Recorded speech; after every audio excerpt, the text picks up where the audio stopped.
Thanks very much. I love y'all.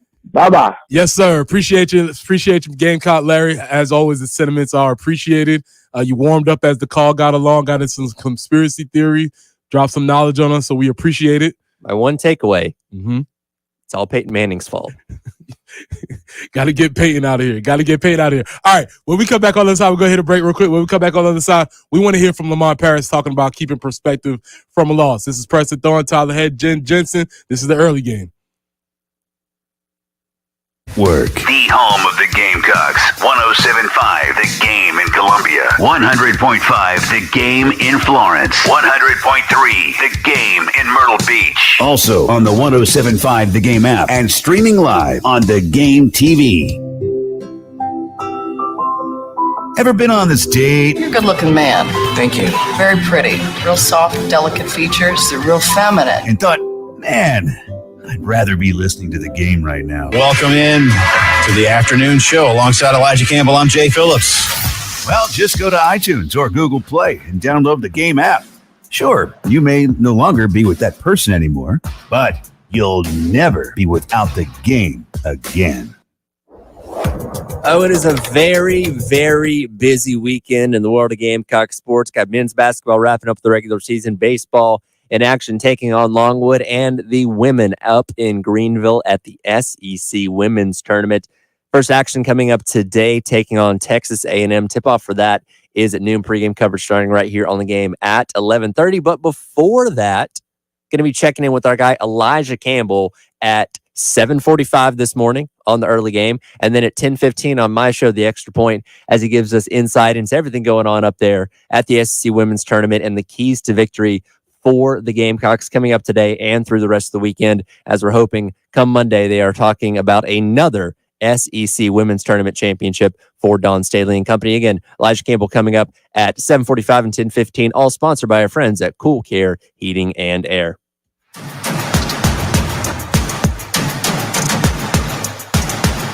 .107.5 The Game, broadcasting live from the Herndon Chevrolet Studios. Discover Herndon Certified, Herndon Chevrolet's premier used car warranty. Shop with complete confidence, knowing Herndon Chevrolet has got you covered. Stop by or shop online today and see why Herndon Chevrolet makes you smile.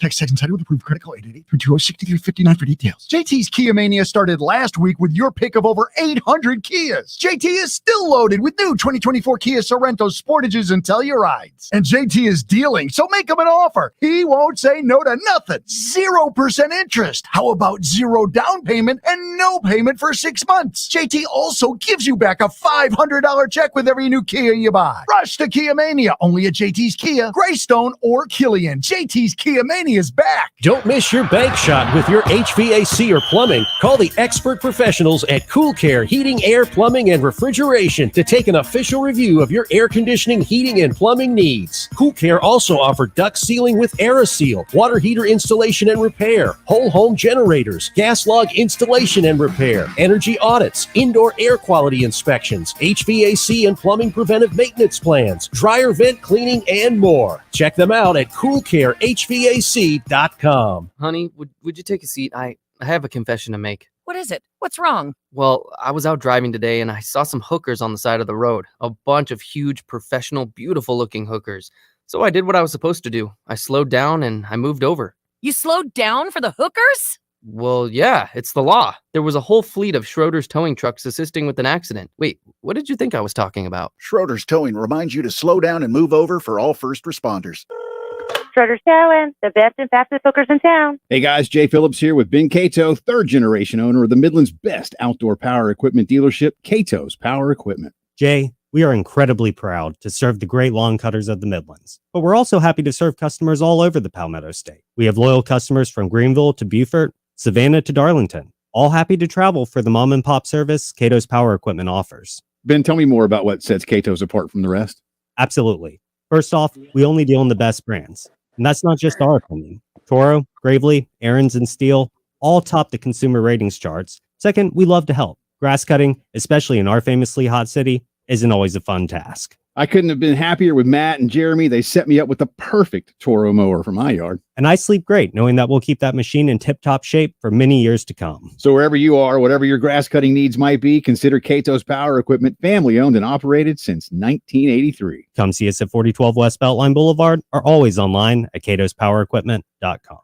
Run the Cup, the Lexington Medical Center Governor's Cup Road Race. Be part of history in downtown Columbia at the longest running and most prestigious road race in the Southeast. The Half Marathon, 5K, and Main Street Mile are now open for registration. Kids can run the Cup for free in the Kids Main Street Mile. And don't miss the post-race celebration with music, food, vendors, and a special awards ceremony. Register now for the Lexington Medical Center Governor's Cup Race, April 12th and 13th. Learn more at governorscupsc.org. WIS-TV First Alert Traffic is sponsored by Wetzel's Automotive in West Columbia. Wetzel'sAuto.com.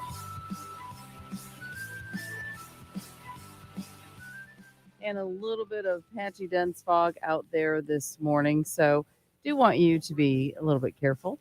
But we are looking at traffic conditions where no real accidents to speak of right now. If you'll notice that if you were headed to Augusta, I-20 eastbound between exits 22 and 29, that is actually closed right now due to an accident. So could see some residual slowdowns if you were headed that direction, but shouldn't really impact you directly on I-20 eastbound. Again, if that's kind of heading towards Augusta. But again, some patchy dense fog, cloudy today, 69 for the high, 77 with some rain, and 72 with rain and storms tomorrow. But right now, 54 on the early game.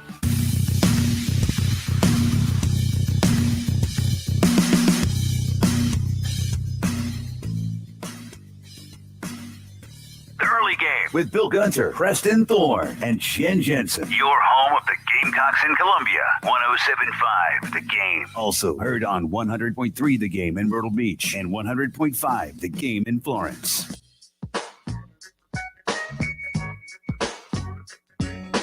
All right, y'all, welcome back in. Preston Thorne, Tyler Head, Jen Jensen. Tyler's in for Bill Gunter this morning. It's Friday. Best day of the week, as my high school coach would say. That's better than saying Tuesday. Again, he would also say Tuesday is the best day of the week. So he would just say that every single day. Did you ever ask, like, Coach, you can't have 5 best days of the week? I'm going to show you a picture of my high school coach during the break. Okay. And then you're going to realize why we never really asked It's one of those questions. guys, like, you know what? You just accept what he says and move on. He's definitely one of that guys. Shout out to Coach McCurry, one of my favorite people on the planet. So we're talking about this. We have a big weekend coming up, but one of the things that a team has to do after a big game is try and figure out how they're going to get back from the loss, the emotional highs of playing in a sold-out stadium. You had the championship on the line, senior day, all of these emotions coming back. And I think that's one of the big things that Lamont and Cruz are going to have to figure out, right? Correct.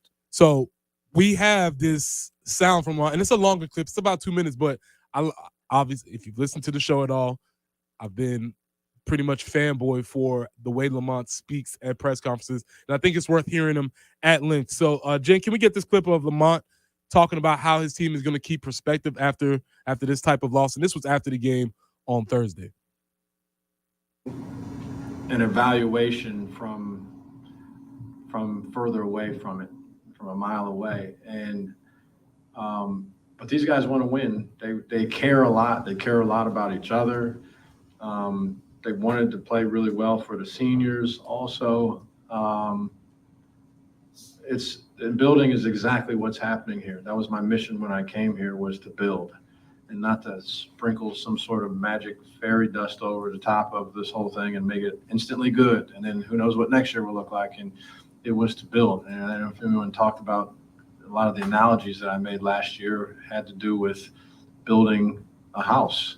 And that when you're building a house and you're building the house to live in that house and you want it to be a really solid house, your foundation is up to code. Your insulation is the thickness that it's supposed to be. That's when you're building it to live in it. When you're building it to sell it, all it's got to do is look good. And no one cares if it's warm in there in the wintertime or not. You've sold it already. And so building has been my whole part of my process since I've been here. And we're still building. But it's nice to see that, at some point when you look at the thing and the drywall's hung, and you can say, oh, that looks like a bedroom. I see where that's going. And then one day there's paint on the walls and it's still not all the way there, but it looks like a house. And you already know that behind the drywall is the proper amount of insulation. You already know that under the floor is the exact type of foundation that you want to have. You already know all that stuff, even though at this point you can't even see that. So we're building, we will continue to build, but I like where we're at. It's solidly built. What we have right now, it's solidly built. And that's a humongous success, especially in 2024, where we're trying to microwave everything that we can microwave. And so I take a lot of pride in the fact that we have selected the right people as those foundational pieces, and that it's coming to fruition. So that was Lamont giving his extended metaphor of building Jen as the resident realtor in the crew. How'd you feel about the metaphor? I think he did a very good job. I kind of don't like the fact that he said, well, if it looks good, that's okay. We sold it anyway. It's like, okay, well, you got a property disclosure you're going to have to fill out. But anyway, no, I thought that was a very strong metaphor to let him know that, okay, it takes time to frame it and it takes time to get it to be solid. And then we polish it off and, make it look good. Right. So yeah, he's so good at doing that. He is. He really is at explaining things. Yeah, he some coaches benefit from sound clips, and he's good at sound clips too. But also when you let it breathe for a little bit, and you get to really hear the way. I've been an advocate since he got on staff. Mm-hmm. And this year, just being able to listen to him explain the game, explain his thought process, we don't have many questions about what he's trying to do. And I love, we talked about this with him a lot. He's very level-headed, very calm. So even in a press conference in a game that was highly emotional, that unfortunately your team just came up short, he has that same demeanor where he can, articulate something like that over the course of a couple minutes to really kind of spell out where he feels like this team and this program is. And I agree with you. I think that's a perfect analogy. And, I certainly think we thought the house may be a little bit more complete down the road, but the building process has been expedited a little bit, and we're ahead of schedule, certainly in a lot of people's eyes, to where it's more than just the frame up right now. You got some walls up, you got some bedrooms finished, that kind of thing, and the whole house is not completely done, but you're getting pretty close to it. Yeah, and I think he really illustrated one of the things, because the thing that Bill and I have been saying all year is that, hey, get on board now, because the method of college sports, Sure. the way the culture is set up now, things happen very quickly in a year. You're in and out, transfer portal. We don't know what's going to happen. And it just sounds like from what he's saying is that, though, yes, maybe a bigger, better job comes along and he might have to be forced to make a decision, which would be a good thing for us, because that means he's been successful. Sure. It sounds like this is someplace and somewhere where he wants to do things for a long time, and he wants to have a solid foundation in doing that. Going back to this past weekend during the Florida game, my buddy who's a big college basketball fan was texting me, and he's like, hey, are they going to pay Lamont Paris this offseason? And I was like, they better. And I was like, he absolutely deserves it. And, we talked about the Ohio State job that came open recently that, everybody immediately kind of talked about him being one of those coaches that could be rumored to be in that spot. Now, we obviously haven't heard anything since then because he's in the middle of the season and not entertaining those offers. But, with the rebound that they've had in year number 2, and again, hopefully this is just the beginning of years and years of success, you got to make it worth his while. And if not, then some other team's going to come along and say, hey, we think you're good enough to coach here. Come here and we'll pay you double what South Carolina has, or whatever it may be. So that's a conversation to be had in the offseason. Again, still got to play a lot of basketball over the course of these next couple weeks before we get to that point. But, Lamont Paris has done something very special in a very short amount of time here. Rick Barnes gave him high praise the other night. And I think Rick Barnes probably saw a lot of, his early Tennessee teams in South Carolina, because he struggled a little bit those first 2 years and then turned around and got a SEC Conference Championship in year number 3. So again, Lamont Paris is even ahead of schedule on something like that. So again, hopefully this is the beginning of something great for years and years to come with the South Carolina men's basketball team. But what a fun year it's been so far. Yeah, so that's the question. We're going to go into this next question about how fun of a year this has been. And my question is, can you ever actually enjoy anything?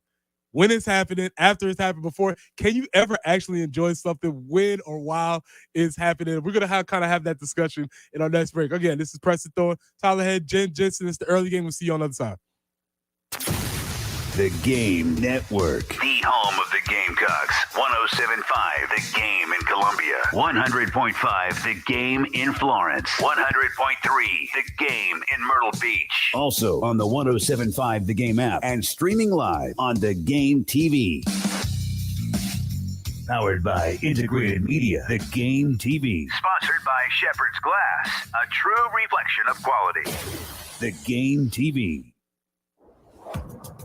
There are so many great ways to watch and listen to us here on The Game. You, of course, can listen to us on your radio on 107.5 The Game in Columbia, 100.3 The Game out in Myrtle Beach, 100.5 The Game out in Florence, really across the entire Palmetto State. You can always get us. But, you know, if you want to see us while we're talking about your favorite Gamecock sports, you can tune in on The Game TV. Just go to youtube.com and search The Game TV and subscribe to us and hit the bell icon to stay notified anytime we upload or do a live stream or anything like that. That's all sponsored by our friends over at Shepherd's Glass. You can also listen to us on the 107.5 The Game app. Just go to the App Store, whether it be the Apple App Store if you have an iPhone or the Google Play Store if you have an Android. Download the 107.5 The Game app. Take us with you wherever you go around the state, around the country, around the world. If you're in Antarctica for some reason, you want to listen to The Game, you can do that with the 107.5 The Game app. So many great ways to listen to us on the 107.5 The Game app and on The Game TV. What's up, South Carolina? It's Kid Rock here. And along with Jason Aldean, we're bringing some of our friends to you for 2 days of epic performances and one hell of a good time. We'll see you at Rock the Country. On sale now at rockthecountry.com. Plus, text sex entitled with approved credit. Call 888-320-6359 for details. During our first week of JT's Kia Mania, we helped a ton of people who had credit concerns. Remember, JT has the power to say yes when others say no. Just for coming, you can spin JT's prize wheel for cash and prizes. Register to win a new Kia that JT gives away each week. No purchase necessary. JT is fully stocked with new 2024 Kia Telluride, Souls, Fortes, and more. Open Sunday with food and games for the kids all weekend long. Greystone or Killian, JT's Kia Mania is back. Honda ATVs and side-by-sides have a rock-solid reputation, and now you can get even more out of your new Honda with incredible deals on accessories. For a limited time, select Honda ATVs come with up to $300 in accessory savings, while select Honda side-by-sides come with up to $1,000 in accessory savings. Just head to Carolina Honda Powerhouse in Columbia and save big on accessories today. Carolina Honda Powerhouse, exit 70 off I-20, or visit carolinahonda.com. Honda accessory rebate offer is valid with the purchase of a new and unregistered 2024 and prior ATV, Pioneer and Talon models. Check with Carolina Honda Powerhouse for complete details. Join the Lexington Medical Center Foundation on Saturday, April 20th at the Pastides Alumni Center for the McDaniels Golf Classic Gala, featuring live and silent auctions, Capital City catering, and live music by the Crystal Clear Band. Proceeds benefit the McDaniels Pucci Cancer Fund and support programs and services at Lexington Medical Cancer Center, from diagnosis to survivorship. Purchase your tickets today at McDanielsGolfClassic.com. Snakes, rodents, and mold all live and grow beneath your home and eventually will find their way inside. Canty Foundation Specialist is your local trusted expert in crawl space sealing. Call us today for a free estimate. Canty can fix it. Moisture and high humidity in your crawl space create an environment for mold and mildew and affect the air you breathe inside your home. Call Canty for a free inspection today at 753-1495 or visit cantycanfixit.com. Godsmack Vibes Tour. Live and acoustic. March 10th, Township Auditorium, Columbia. With special guest, Bastion de Cruz. An intimate evening of music and untold stories with Godsmack. On sale now at livenation.com. Presented by Live Nation. What you're talking about. Brought to you by Love Chevy. Check out the Season of Love at South Carolina's #1 volume Chevy dealer, I-26 in Harbison, and at lovechevy.com. Together, let's drive. Hit us up on the Firehouse Subs text line, 803-404-6100. Your home of the Gamecocks in Columbia, 107.5 The Game. Also heard on 100.3 The Game in Myrtle Beach and 100.5 The Game in Florence. WIS-TV First Alert Traffic is sponsored by Wetzel's Automotive in West Columbia. Wetzel'sAuto.com. No accidents this speak of at this time, and we welcome that for your Friday morning commute. As far as your forecast goes, 69 will be the high. We're just going to burn off some patchy dense fog this morning. 69 for the high, and then overnight low of 55. Tomorrow, rain and storms looks like throughout the day, so we'll certainly keep you posted on baseball. But 72 for the high tomorrow, 66 with the time change on Sunday under mostly sunny skies. But right now, it is fair and 54. Again, just a little bit of fog out there to be mindful of on the early game.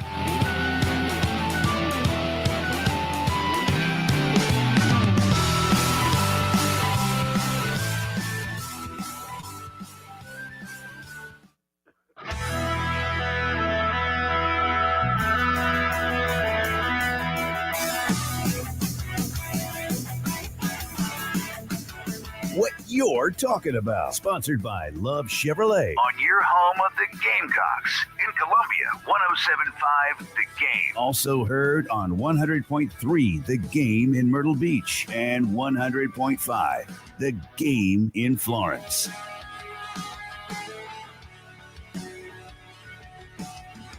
Welcome back in. Preston Thorne, Tyler Head, Jen Jensen, Bill Gunn is out for the day. And this is a big question. We might get philosophical here. Oh, boy.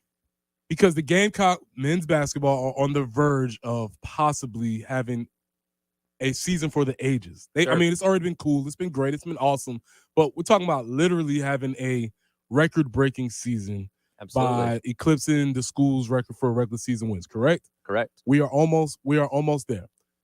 The women's basketball team is in the midst. They already completed their second regular season undefeated in a row. Which we just like, Which yeah, is just whatever. Like, yeah, of course they did. Of course that happened, right? And the big question is, can you ever actually enjoy something while it's happening? Especially if we have a special season. We can limit this to just fandom. Sure. Or you can do this in athletics and period. But can you ever actually enjoy something special while it's happening? Are you a fan of The Office? I like The Office, but I can't say I'm a fan of. Are you familiar with Ed Helms' character on there, Andy? I am. Andy at one point says, I wish there was a way to know when you're in the good old days before you actually left them. Because I feel like, and this doesn't just apply to sports, I feel like we're all guilty of this, that we'd much rather kind of look back on things down the road than appreciate it for in the moment. And yes, when it comes to like the women's team, who's been dominant for a very long time, and we just expect, they're going to be in the Final Four. They're going to be playing for a national championship on a year-in-year-out basis. Well, that's going to come to an end one day. And I implore people, enjoy this while it's lasting, because you never know how long it's going to last, how long Dawn Staley's going to be coaching, whatever it may be, because you're going to look back down the road and say, man, I wish I would have appreciated that a little bit more while it was happening. With the men's team, absolutely soak in every single second of what's happening right now, because like you said, and especially when you look at the turnover this team's about to have, you're losing Talon Cooper, you're losing BJ Mack, you're losing Stephen Clark. You're going to have a very different looking team next year with freshmen coming in. There's guys that we're going to be excited about, like Eli Ellis, as well as whoever they go out and get in the transfer portal, but there's no guarantee it's going to be this good of a team, as you saw with the Final Four team back in 2017. I'm sure back then there were people thinking, oh, this is only the beginning. There's going to be years and years of success. Well, guess what? They haven't gone back to the NCAA tournament since then, and about to change that here in a couple days' time. But yeah, absolutely soak in every single moment as much as you can, though that is something that is hard to do because you're living in the ups and downs of the season.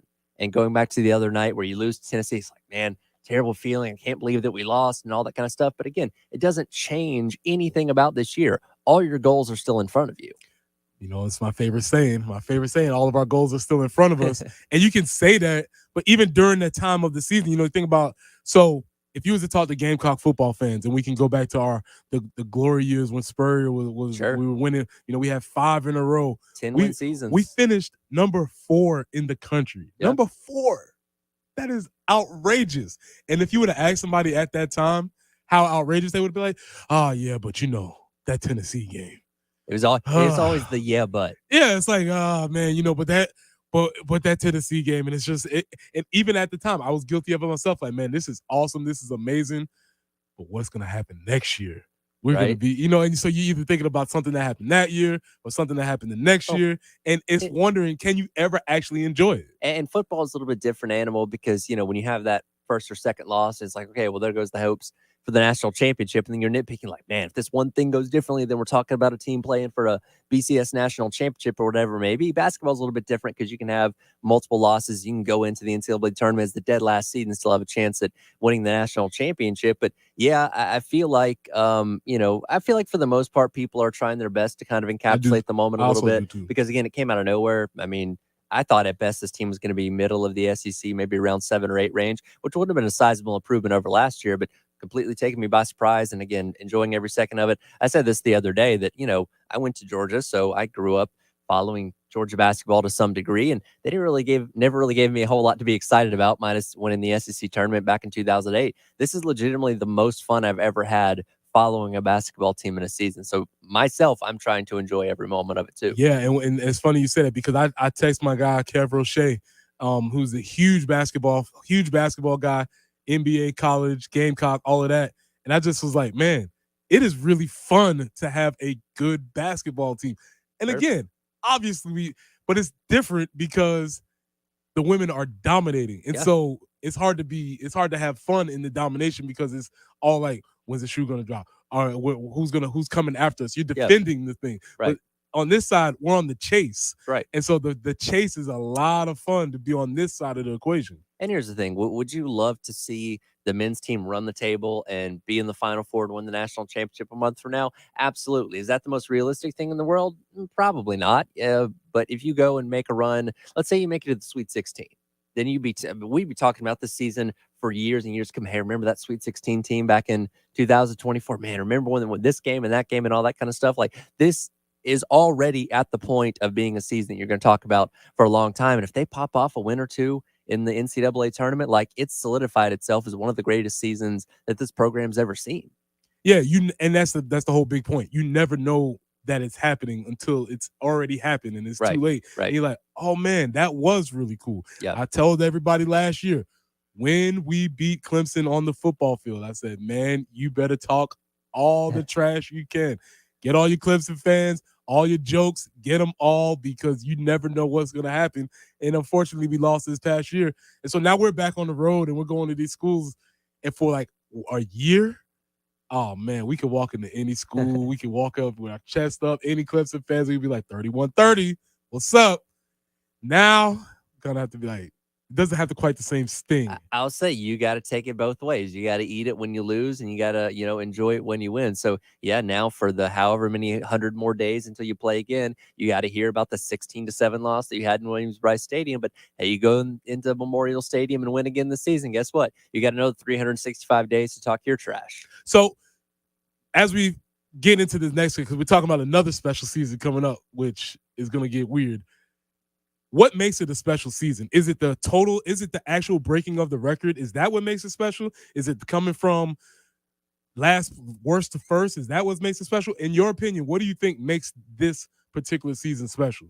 Yes. I think it's a little bit of everything because, if this was a team that was expected to be a top 4 seed in the SEC tournament, expected to be a team that was going to make the NCAA tournament, sitting at this point right now, we'd just be like, yeah, okay, this is about where we thought we'd be. But to be projected to finish dead last in the SEC or close to dead last, depending on, what you were reading before the season started, to just be in the mix at all, to be in the conversation of the SEC regular season championship in the last couple weeks of the season is very special. So that in and of itself, the regular season itself, sits alone as special. And then to say, okay, well, we already know before you even getting to the SEC tournament that you're locked into the NCAA tournament, that's special too, because you're not going in and saying, okay, we got to win 2 games, 3 games, whatever it may be in Nashville, to lock ourselves in. You're good. Now you can protect your seed and improve your seeding depending on what you do next week in the SEC tournament. But you're already locked in, which is a really good feeling. So I feel like it's an encapsulation of everything a little bit because, again, it's rarefied air. It's a place that this program and the fan base is not used to being in on a very consistent basis. Again, it's been 7 years since the last time you were in the NCAA tournament. So I think that it's a little mix of all those things put together, which is what makes it special. And I think with the benefit of age, when you say 7 years, depending on how big your age is, it's like, oh, 7 years. But then when you start talking about, let's say if you're a freshman entering college this year, 7 years ago, you were 11. Well, here's some perspective. Colin Murray Boyles was in like 5th or 6th grade the last time this team was in the NCAA tournament. Think about that. So in my mind, it's like 7 years ago seems like yesterday because, sure, I'm old. Sure. So the years go by very quickly. But to somebody who's 19 years old, 7 years ago, you know how much happened from 12 to 19? Oh, yeah. A lifetime of things have happened. So to say that, it was 7 years ago, that is a long time in the span of especially these young people whose fandom is starting to build now. All of those kids that you see in the cockpit who are getting introduced, this is what they might know as Gamecock basketball, and that's exciting for the future. Yeah, absolutely. And let's say you've been a lifelong, Gamecock basketball fan, and you are a true freshman in college at the age of 18, where you've only had that little bit of success, again, 7 years ago to give you a glimpse on how good this program can be. And now you're coming into college and this is what they're doing in your first year. And yeah, it's real easy to think ahead and say, man, when I'm a sophomore, when I'm a junior, when I'm a senior, they're going to be this, and that. Slow it down.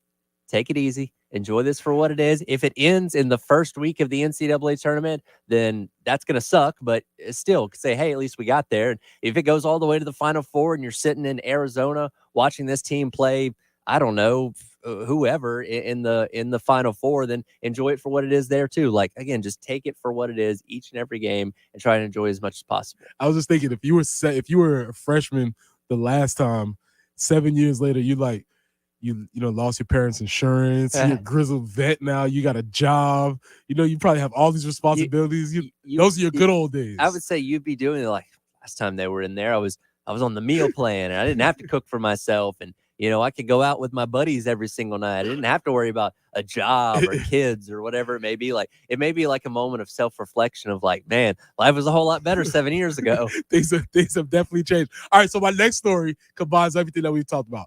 Basketball, a special season, and everybody's favorite topics, the refs. Oh, yes. Coming back on the other side, this is the early game. We'll see you in a minute.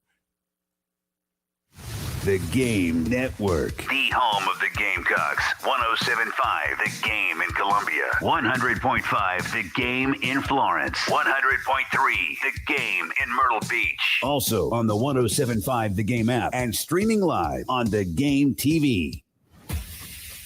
Yes, that phone in your pocket or purse will keep you in touch with your family and friends. It will take great selfies of you on amazing adventures or just this morning's breakfast. And it's pretty good in case of an emergency. But the single most important function of your phone is the game. But both defenses have been this year. What's so funny? That noise. You can listen anywhere. Just go to iTunes or Google Play and download the Game app now. This is Boomer Esiason with CBS Sports Minute, sponsored by LL Flooring. LL Flooring, every step covered. Alrighty, folks, we could all use some good news this morning. How about welcoming back Dick Vitale to his courtside broadcasting perch after successful surgery on his vocal cords? I feel today like I won the lottery. Dickie V declared the ultimate basketball lifer is also the ultimate survivor. Way to go, Dickie. Great to have you back. I'm Boomer Esiason. CBS Sports Radio. If you're a pro and flooring is your game, we'll help you win it. Because at LL Flooring, all we do is floors. You want decor? Try. You want plumbing? You're out. LL Flooring has been helping pros knock it out of the park for over 30 years. Visit one of our 400 nationwide warehouses for one-on-one service, extensive inventory, and exclusive pro pricing.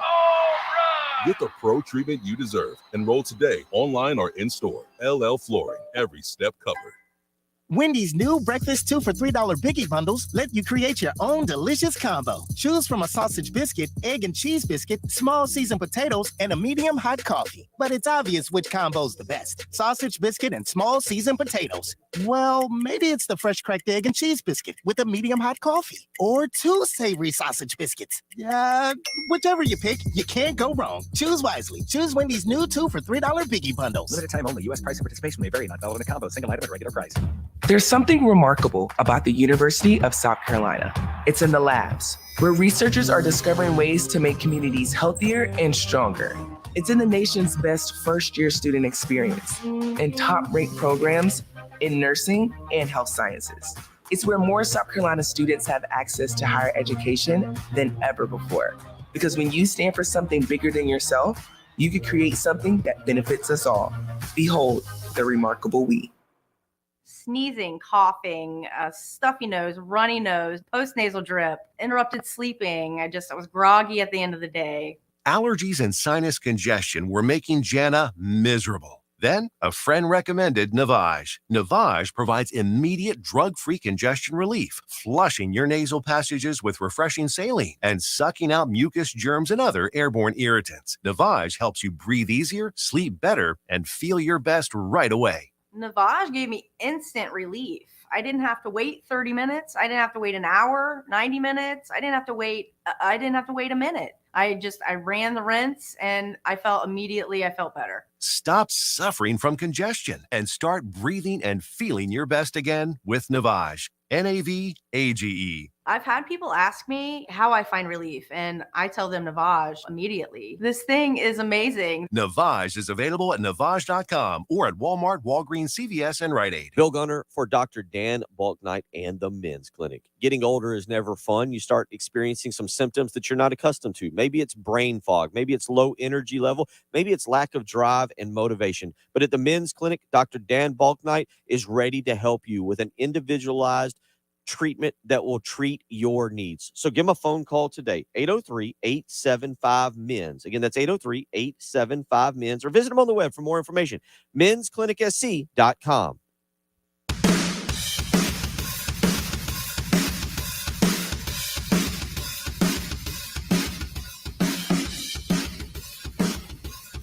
The Early Game with Bill Gunter. Former Gamecock Preston Thorne. And Jen Jensen, your home of the Gamecocks in Columbia. 107.5 The Game. Also heard on 100.3 The Game in Myrtle Beach and 100.5 The Game in Florence.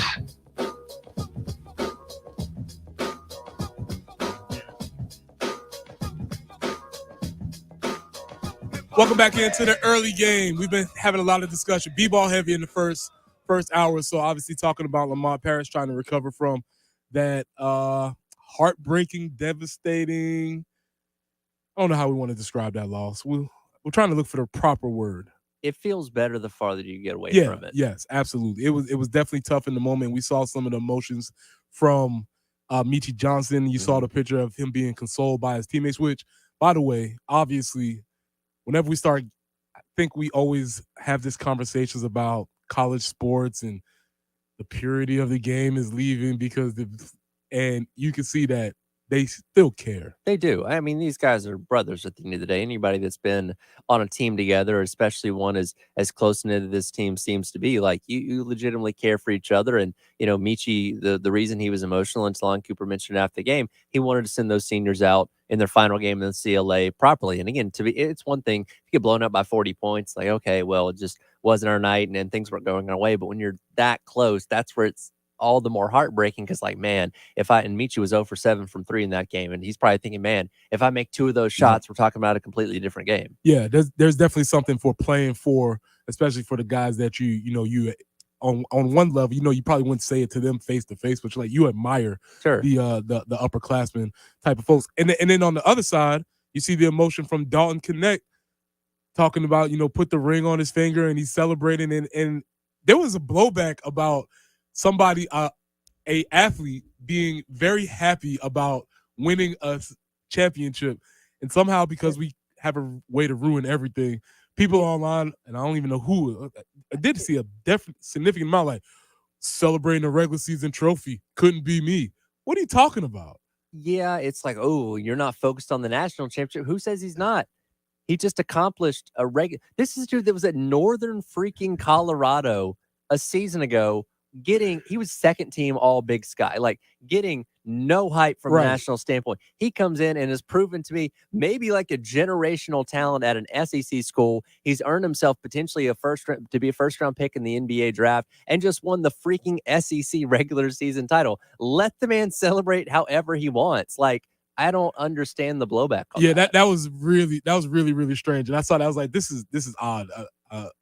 Athlete who wins a championship can't celebrate. It is the emotional response when you're on the losing end of something like that to immediately try and discredit what the winning side did. It's like, oh, you're only happy about winning the SEC regular season. Like, you would have been very happy if you would have won it. You know what I mean? You would have been extremely happy. Tell me that Carolina fans wouldn't have been storming the court. 100%. And I don't even know if it was Well, from specifically Carolina fans. It no, was just no, like I the know. general idea. It's like, what do you mean he can't celebrate a championship? No, it's dumb. And look, this is a Tennessee team that's going to be one of the top seeds in the NCAA tournament. They may finally make that Final Four run, and they might be national champions at the end of the day. And then he can have that ring and celebrate that or whatever it may be. But like, living like, what do you want him to do? Say, oh, it doesn't matter. It's just the SEC regular season championship. Who cares? Okay, well, what if he thought he won the championship, Mm-hmm. and then the refs decided that maybe he didn't win the championship because the shot that he made didn't count when it actually did count. So this was the case up in New Jersey. And again, it's all my favorite things coming together. People hating the referees, high school basketball, buzzer beaters. All right, so in New Jersey, you have it was Manasquin High School and Camden High School. They were playing the final game. The kid from one school makes a free throw. Yep. To go up by 1. Okay. They come down. The other team comes down because the names are not as important. The other team comes down. They shoot, miss. Kid gets the ball, puts it back before the buzzer goes off. Game over. So they thought. Okay. The refs wave it off.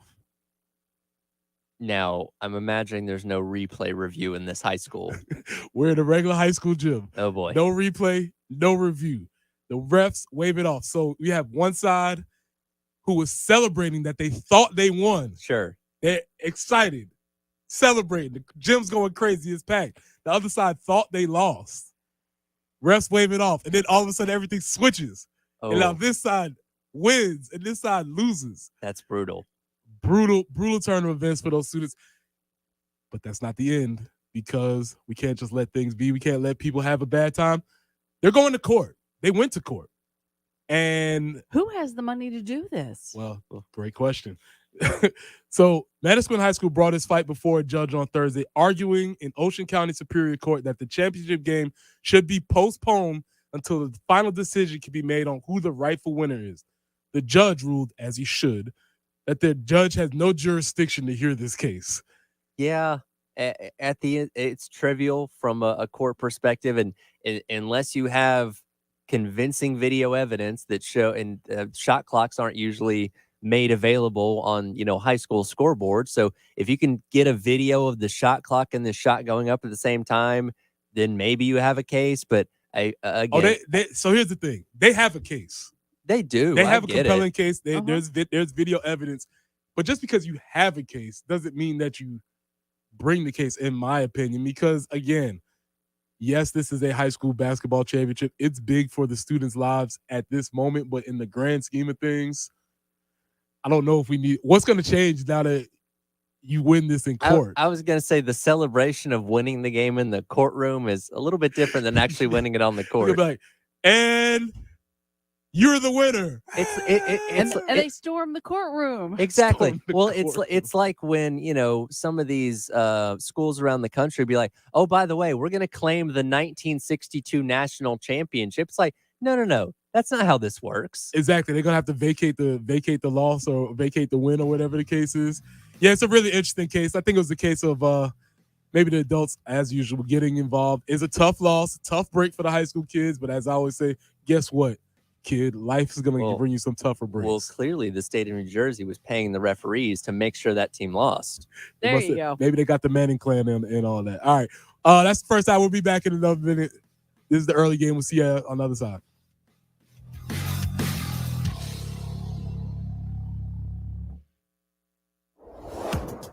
Preston here. Let me tell you about my friends at Absolute Glass, the premier glass company of the Midlands, offering auto, home, and business glass repair.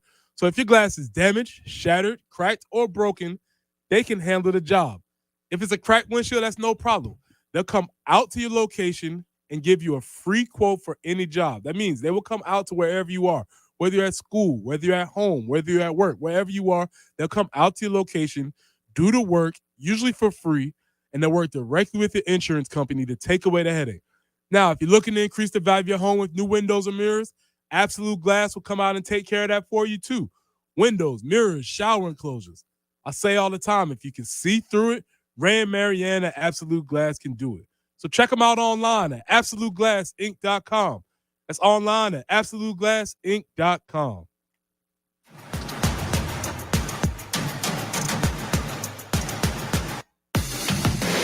Broadcasting live from the Herndon Chevrolet Studios. This is 1075 The Game. A great selection of new Chevys is available now at Herndon Chevrolet. The lot is packed with inventory and more is on the way. So shop your hometown Chevy dealer today. Stop by or shop online today and see why Herndon Chevrolet makes you smile. Welcome to the ultimate playground for online social casino enthusiasts. Get ready to live the Chumba life and play over 100 online casino-style games for free at ChumbaCasino.com.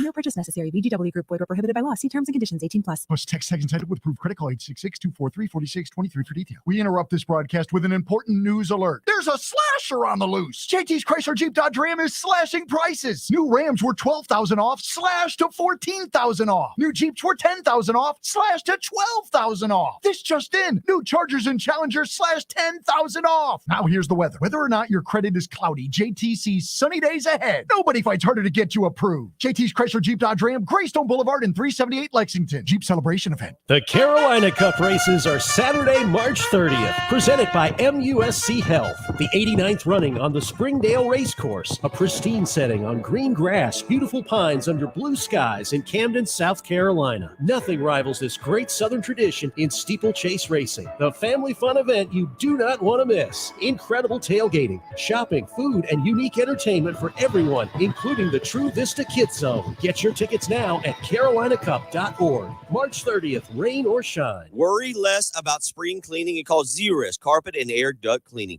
Mention me, Bill Gunner, at 1075 The Game, and you'll get 3 rooms of carpet clean for $129 plus a free hallway. Book online at ZerustColumbia.com. Powered by Integrated Media, The Game TV. Sponsored by Shepherd's Glass, a true reflection of quality. The Game TV. Sponsored by Shepherd's Glass. For Phi, winning the fight against vision loss means seeing new ways to push himself. The Foundation Fighting Blindness is committed to funding research to end blinding retinal diseases. The Foundation Fighting Blindness. Together, we're winning. Learn more at fightingblindness.org. WIS-TV First Alert Traffic is sponsored by Wetzel's Automotive in West Columbia. Wetzel'sAuto.com.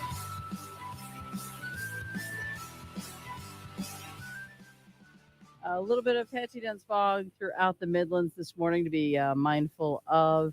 I-77 southbound at Bluff Road, an earlier accident has been cleared. Still might be a little bit slow, but getting better. And same with I-77 northbound. You're going to want to stay left there. There had been an accident. It has cleared, but traffic flow, it's just going to be taking a little bit to get that back to normal. So that's I-77 northbound at exit 2 after 12th Street. So that's where we are traffic-wise. And as far as your forecast goes, 69 for the high today, rain and storms tomorrow, 72.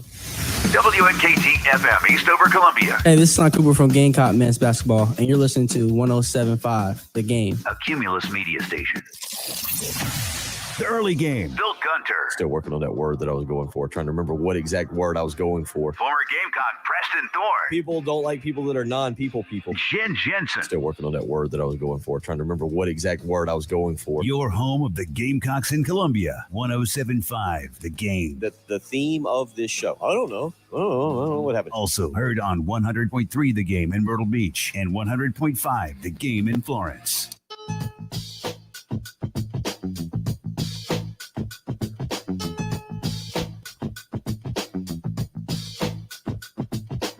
All right, y'all. Welcome into the 7 o'clock hour. Preston Thorne, Tyler Head, Jen Jensen. The early game. Bill Gunner's out for the day. And so 6 o'clock hour, real basketball heavy. We'll have conversation a little bit later about basketball. We got Chris Deering coming up in the next segment. A lot of conversations. As I said earlier, it's Friday, best day of the week, as my guy Coach McCurry would say, but he would also tell us that Tuesday was the best day of the week. Well, you showed me a picture of him. I'm like, yeah, that's the kind of coach that would say those kind of things. Yeah, and more so than the kind of coach that would say those things. He's the kind of coach that you would say nothing back to. Sure. It's like, yes, sir. Yeah, it was strictly yes, sir. Shout out to my guy. He also would tell us that it's Tuesday and you ought to pay to practice on a day like today. Oh, that's a new one. He said, you ought to pay to practice on a day like today. And then he would say, and you will pay today. Oh no. Oh wow. Oh wow. You Now- know, it's funny. I heard on. Go ahead, Tyler. No, then no, I'll go say- ahead. You go ahead. I was gonna say I heard on Young Sheldon last night. The dad is a coach, and he was and Mary, the mom, came out and she had snacks for the team and all this kind of stuff. And this is like a college football team, high school or college. But anyway, she brought out snacks and they're all having their snacks and stuff. And they're like, yeah, that's great. And she said, I need to do this more often. He said, no. He said, you can't do that. He said, this is a practice. He said, the guys are supposed to hate it out here. And she said, well, that sounds terrible. And he said, yeah, they're supposed to work. They're supposed to hate it. He said, basically, this is intended for them to be so angry, they take it out on the team. So does that sound about right? Very definitely of the theory of the game will never be harder than practice. And what was your coach's name again? Coach McCurry. What was Coach McCurry's preferred punishment in either a drill or a workout? For fear of not getting him retroactively canceled, I would just say some of the punishments we suffered were not on the menu anymore. I'll just say that. Shout out. A lot of bear crawls, a lot of up downs.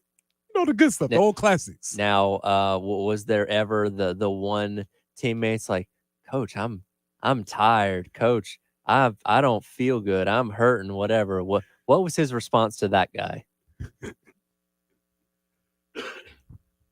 No comment. Enough said. Actually saw a little of that last night where they said, well, so-and-so, why aren't you out there? He's like, well, he's actually getting sick over in the trash can. Oh, good work over there, So yeah, I definitely come from the school of put a trash can on each corner of the end zones. Oh yeah. Yeah, I'm not saying that's listen, we've come a long way. I'll just say that. And that's why one of my serial tweets is football is a lot funner than it used to be. Because man, there's some things that we did that I don't advocate for anymore. Look at the facilities now. You got video games and slides and smoothie machines. And things have changed. You guys had like a 2-flavor Gatorade thing back in the day, and that was about it, right? That was about it, and it was magical. I was like, man, we have Gatorade Unlimited. Whoa, ice in the water. It's crazy. And so it's no secret. I love high school sports. I love high school football. Sure. I love college football. But Tyler, I think college football's gone too far now. They've gone too far. It's not the transfer portal. It's not NIL. It's not coaches leaving after 40 days on the job. It's none of that. It's Fox decision. Fox Sports has decided that they will broadcast a football game on Fridays this year. On Big Fox. Fox. Not Fox Sports, Fox South, Fox Satellite, streaming. Fox will broadcast a football game on Fridays this year. And it's a bridge too far for me. There was always this mutual understanding between the multiple levels of football, I feel like, where the NFL's on Sundays, the NFL doesn't play on Saturdays outside of, late December when college is in its, bowl season or whatever, because they understand, hey, Saturdays for college, we leave it alone. We have Sundays, and eventually they got Mondays and Thursdays and all that kind of stuff, but they left Saturdays alone. And college football, for the most part, hey, we're on Saturdays. We don't mess with Sundays. That's pro football. And for the most part, didn't really mess with Friday nights either. Now, yeah, can you turn on ESPN and watch two teams from the American Athletic Conference play on a Friday night? Absolutely. But there's a difference between Memphis and Temple playing each other and, I don't know, Michigan and Nebraska playing each other on a Friday night, because that is a type of game that will draw in an audience, that will pull people's attention away from what is happening on the high school standpoint. Well, Friday is typically a difficult night to get ratings for TV because people are doing things, right? Usually they're either going somewhere, maybe they will go out to dinner or meeting with friends or watching a movie or whatever. So you don't have the same captive audience as like a Monday night. Yeah, that's why if Tyler, does the phrase TGIF mean anything to you? Depending on the context, sure. You think of TGIF as just a statement, sure, but you don't think of it as a movement of a movement of TV shows of a time and space. I see. When we were doing shows like Family Matters, Full House, Step by Step. This doesn't mean anything to you, does it? It doesn't. My only appointment viewing on Friday nights as a kid was SmackDown on UPN. So yeah, not quite the same as watching sitcoms. Well, so the whole point of TGIF was that Fridays are difficult to get people to watch And so they put this block of shows on TV on Friday nights so that that certain demographics could stay in the house and watch TV shows. Sure. And so they're always trying to figure out this Friday night slot. Obviously, you just said it. It's interesting you said it, and you're the perfect person to talk about because Fox just recently lost the contract for WWE, right? Correct. And so they had the contract, which was what? So it started in 2019. I believe it runs through the end of this year, where on Friday nights between 8 and 10 o'clock, they broadcast Friday Night SmackDown on Fox, with the exception of like when the World Series is going on, they'll kick it to Fox Sports 1. But like the other 52 weeks out of the year, SmackDown is on Fox. So now that Fox is losing that, they're trying to find something to fill that void on Friday nights. And it sounds like they're going to go with not only Big 10 football, Big 12 football, but like high profile games to fill that slot. And that's the conversation that people are having, because as you just stated, it's one thing if you're putting a mid-level game on a Friday night just to fill some airspace. Sure. But what's going to happen when they see that space and they want to say, let's put a big game on this Friday night? Well, and you also have to remember now that the Big 10 is at 18 teams. Yes. They have to spread things out a little bit more to Everybody where, can't play on Saturday. Yeah, everybody can play on Saturday. And again, when you're talking about, all right, you have 3 time slots on Saturday at, noon, 3:30, and roughly 7 o'clock. Like, okay, how do you figure out splitting? Because they have Fox, they have FS1, they have the Big 10 network. So you're still not quite able to fill in all those slots necessarily, because the Big 12 also has games on the Fox family of networks too. So, I understand why they are doing this. And they probably see this as an opportunity to pull ratings on a night where otherwise they wouldn't have them. But how are they choosing these games? That's going to be I haven't seen any criteria for how they're going to choose the games. Like, and is it going to be are they going to make it a regional thing? So every market has to come up with a game, or are we going to be watching something from Walla Walla, Washington? Like, what's the choice? So now this is not the first time the Big Ten's played games on Friday nights. They have been on Fox Sports 1, but it's been your Indiana's, it's been your Northwestern teams that don't pull in as many eyes. And I think when they initially announced this, Friday night deal a year or so ago, explicitly like Ohio State and Michigan, teams like that, or like Penn State, yeah, we're not playing on Friday nights. I don't know if this changes that necessarily, because, and again, with those kind of programs, you would like them to have a more featured like 3:30 or 7 o'clock slot on a Saturday night. But there's no reason to think that in Oregon can end up playing on a Friday night, because again, a lot's changed with the Big Ten since this came out a couple years ago. So in Oregon, Washington, Southern Cal, UCLA, these programs could be a little more primed to play in these kind of spots, and they would draw attention, for your conference that way. Yeah, it's really interesting, because I think this is a play for obviously college football casuals, which they're going after more and more people. I would be interested to see how these ratings play out regionally, as Jen just said, because in majority of the places in the Southeast, we know what Friday nights are. Friday nights are special. Friday nights are going to be reserved for your local hometown. If you're going to do football on Friday night, it probably doesn't matter who's playing on the screen. If you're doing football, you're probably going to do your local team. Some of the markets in the Big 12, Midwest, it's going to be the same sort of concept in some of these smaller places. I think this is obviously a play for your bigger metropolitan areas, where high school athletics are not as much of a part of daily life as they are in these other places. Yeah, and look, the SEC has done a really good job. I mean, they've ventured into Thursday night a little bit. South Carolina historically played a lot of Thursday nights, to open the season. But I, to my knowledge, can't remember an SEC team playing, or I feel like Mississippi State played BYU on a Friday night one time a couple years ago, but that's the only other time I remember like an SEC team playing on a Friday night in the regular to pull season. to pull the string a little bit more, I would venture to say SEC coaches would not like that, because a majority of them on Friday nights, especially if they have home games, they're traveling. Yeah, they're out recruiting. Fixed recruiting. So they're out recruiting on Friday night. So if you're playing a game, even on they'll take Thursdays, but if you're playing a game on Friday night, it's hard to get out to the places where you need to go. It's a classic case of don't eat and in the same place. Correct. So we cannot mess high school up. And so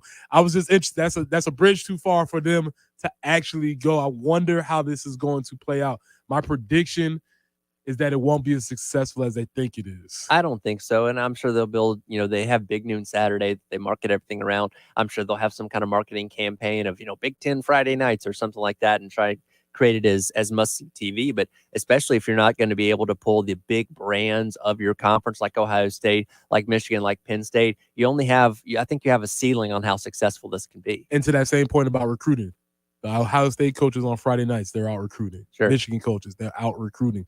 So you're actually putting these teams at a disadvantage when they're playing on those Friday nights because that's the times that they miss. And so I'd be really interested to see how this plays out and see what's happening next. Do you think the success of Colorado on Friday nights last year had anything to do with this? Ooh. Because you remember that Colorado State game that started at 10 o'clock at night. Yep. Pulled in one of the highest viewership totals of the entire season. Like that should have been a death slot that late on a Friday night when you had a full slate of college football the next day and all that kind of stuff. I wonder if the executives at Fox looked at that and said, hey, wait a minute. Is there an untapped kind of potential here on a Friday night? And that game's on cable. That's on ESPN. Like this is on Fox that's available to everyone that has a TV and, at the very least an antenna. Like I'm sure they were looking at that saying, hey, wait a minute. We drop a game at 7:30 on Friday nights. We should be able to double that. Yeah, that is a very awesome point. And that's exactly what your administrators, executives will do. They say, hey, look at that blip on the radar. Let's do that. Sure. Without failing to realize that was a once-in-a-lifetime moment, a comet that was passing through college football. And it wasn't even replicated by them later on in the year, let alone anybody else. I was going to say there's a difference between Coach Prime on a Friday night and a matchup between PJ Fleck and Matt Rule. Right. It's going to be a huge difference. And Prime had it all labeled out. We got our guy, Chris Deering. First question I'm asking Chris Deering coming in is, if there's a missed buzzer beater, can we take it to trial? Okay. Can we take it to court? This is Preston Stone, Tyler Head, Jed Jensen. We'll see you all after the break. The Game Network. The home of the Gamecocks. 107.5 The Game in Columbia. 100.5 The Game in Florence. 100.3 The Game in Myrtle Beach. Also on the 107.5 The Game app and streaming live on The Game TV. Gotta take. Hit us up on the Firehouse Subs text line. Firehouse Subs, founded by firemen. 803-404-6100. On your home of the Gamecocks. 107.5 The Game.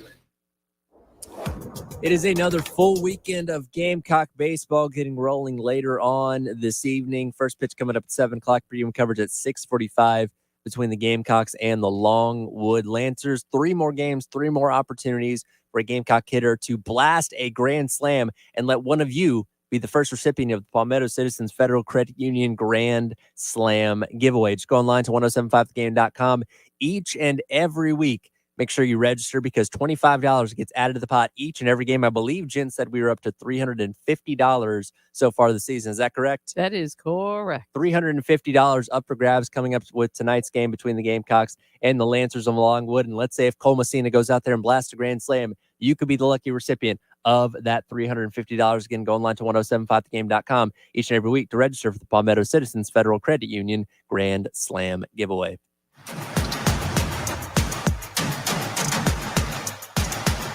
.1075 The Game. Broadcasting live from the Herndon Chevrolet Studios. Discover Herndon Certified. Herndon Chevrolet's premier used car warranty. Shop with complete confidence knowing Herndon Chevrolet has got you covered. Stop by or shop online today and see why Herndon Chevrolet makes you smile.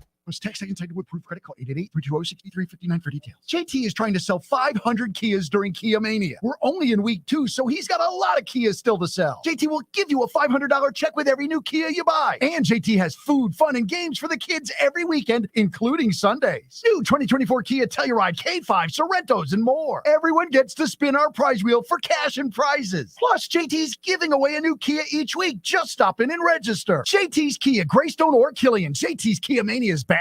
Winter, with its cold, dry air causing that not-so-nice winter nose feeling. Thankfully, you don't have to wait for warmer weather to clear sinus congestion and send winter nose packing. All you need is Navage Nasal Care. Navage helps soothe the inflamed nasal passages that are often part of colds and infections. It flushes a pure, refreshing saline solution through your sinuses to give you the soothing moisture you need. Navage also sucks out the other irritants trapped in your nose, viruses, dust, bacteria, and germs too. Winter might feel like it drags on forever, but Navage works quickly, helping you breathe more clearly in just 30 seconds. No decongestants required. Navage is a drug-free solution that helps you breathe easier, sleep better, and feel healthier. Get Navage today and make winter a little more bearable. Navage is available online at Navage.com or in stores at Walmart, Walgreens, CVS, Rite Aid, and Target. Navage, Navage. Clean nose, healthy life. Bill Gunner for Corley Pool Solutions. The spring is here. Are you ready to get out and enjoy your pool? And if so, you need to have it clean. You need to have it maintained. And Corley Pool Solutions believes in providing the absolute highest quality swimming pool service at the most affordable price to you. So give them a phone call today and line up some maintenance. 803-445-8109. Again, that's 803-445-8109. Your pool is Corley Pool Solutions' reputation. So you need to give them a call and get Tracy Corley out to your house today. 803-445-8109. How would you like to drive a new car with no payments for 3 full months? That's exactly what you can do when your car loan is with State Credit Union. Visit one of their 19 branches or their website for details. Apply for your new car loan online at scscu.com. That's scscu.com. Offer not available for internal refinances. Terms and conditions apply. Equal housing lender. Federally insured by the NCUA. Plus, text seconds cited with approved credit. Call 866-243-4623 for detail. We interrupt this broadcast with an important news alert. There's a slasher on the loose. JT's Chrysler Jeep Dodge Ram is slashing prices. New Rams were $12,000 off, slashed to $14,000 off. New Jeeps were $10,000 off, slashed to $12,000 off. This just in. New Chargers and Challengers slashed $10,000 off. Now here's the weather. Whether or not your credit is cloudy, JT sees sunny days ahead. Nobody fights harder to get you approved. JT's Chrysler Jeep Dodge Ram, Greystone Boulevard and 378 Lexington. Jeep celebration event. WIS-TV First Alert Traffic is sponsored by Wetzel's Automotive in West Columbia. Wetzel'sAuto.com.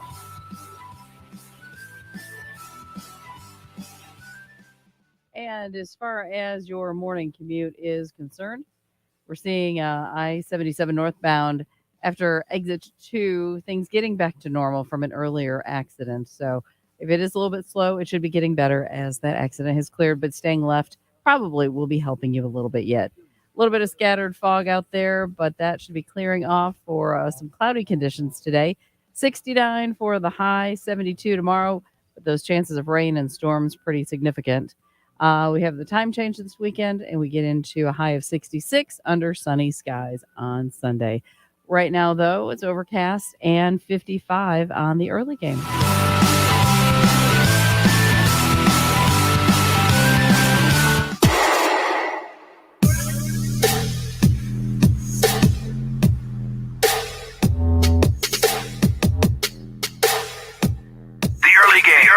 With Bill Gunter, former Gamecock Preston Thorne, and Jen Jensen. Your home of the Gamecocks in Columbia. 107.5 The Game. Also heard on 100.3 The Game in Myrtle Beach and 100.5 The Game in Florence.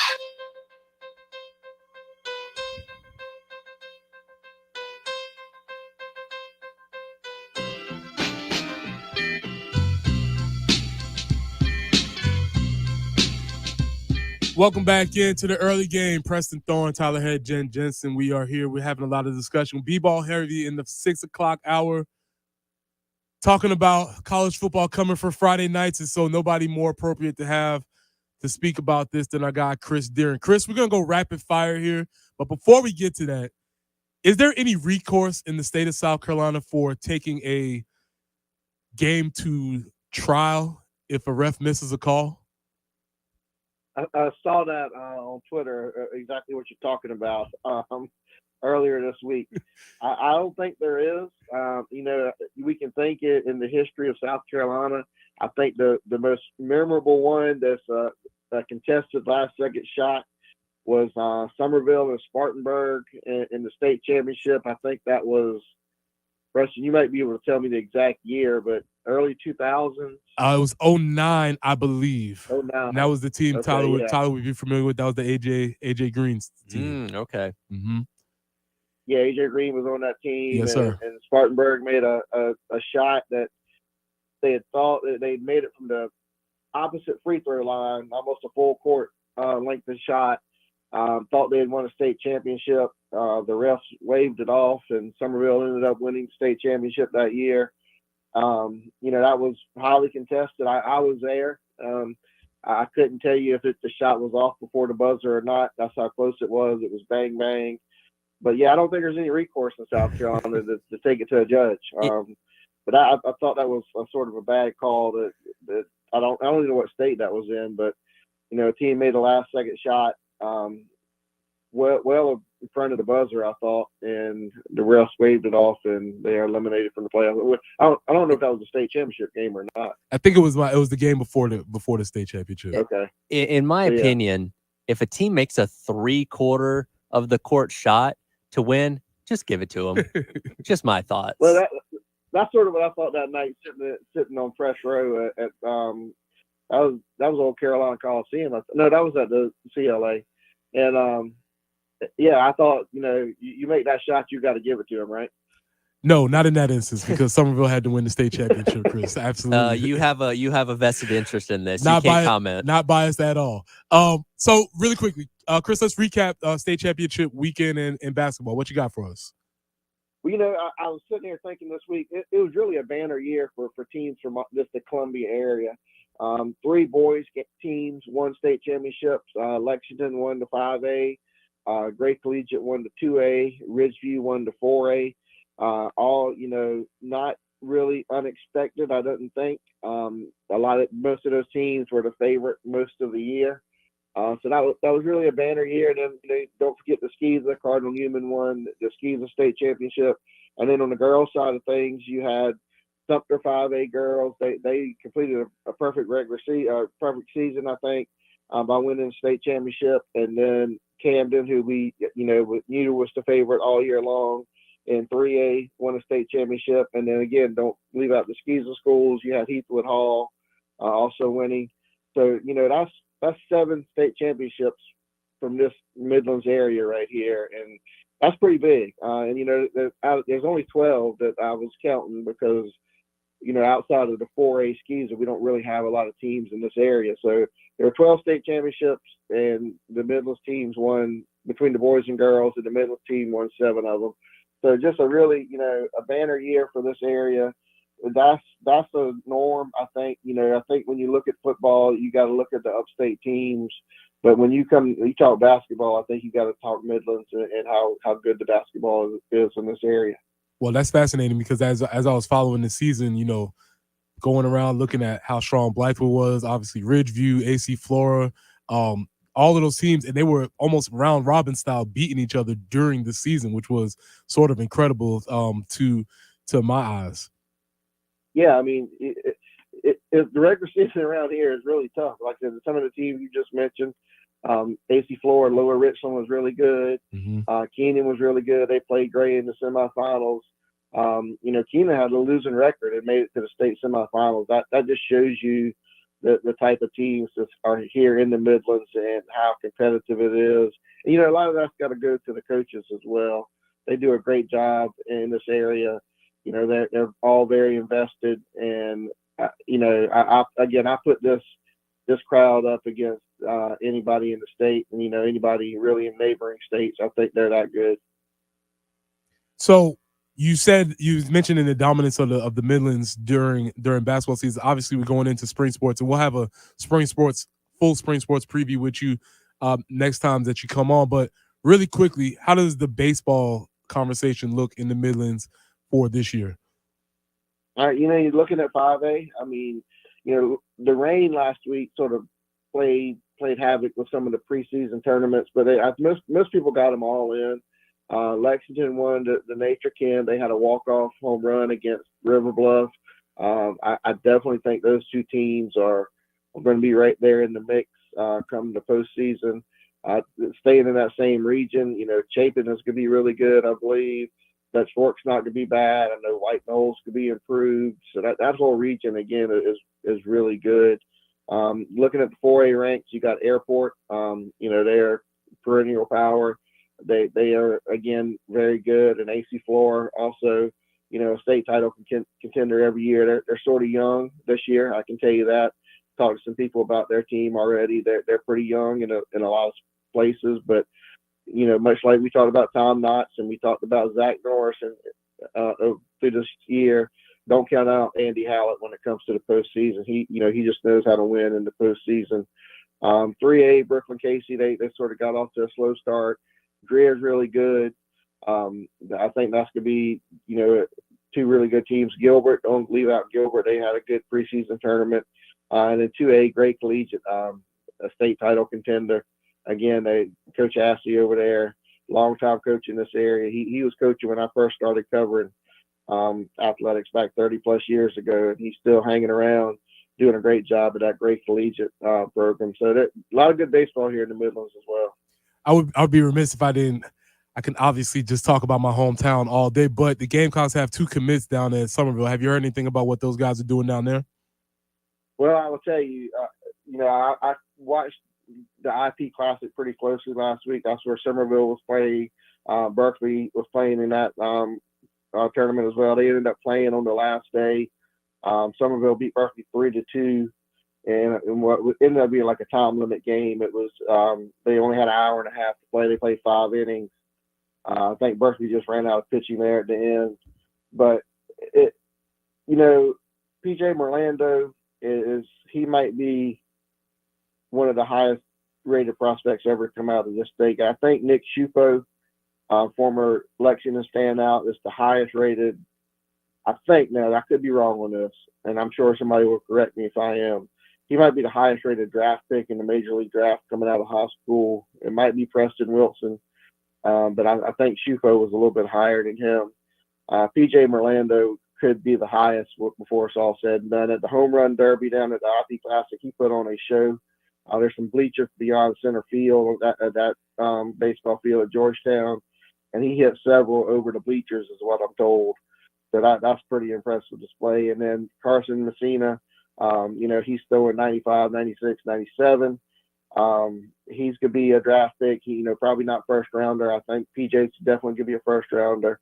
Carson's going to be he's going to be a draft pick. If those 2 kids get on campus, that's going to be a big bonus for South Carolina. I can tell you that right now. They're going to have to fight off the major league teams and probably come up with a really good NIL deal for both of them to get them here on campus. But those 2 are, they got another guy down there, Drew Hayes. That's probably the top.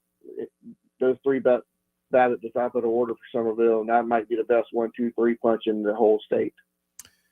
All right, Chris, well, we appreciate you calling. Now, next time we call, we want to get a full spring sports preview. And obviously, as we move towards the spring break tournaments, we want to have some more conversation about that. But appreciate you calling in for us and taking your time this morning. Yes, sir. Thank you. Y'all have a great weekend. All right, Preston Thorne, Tyler Head, Joe Jensen will be back on the other side.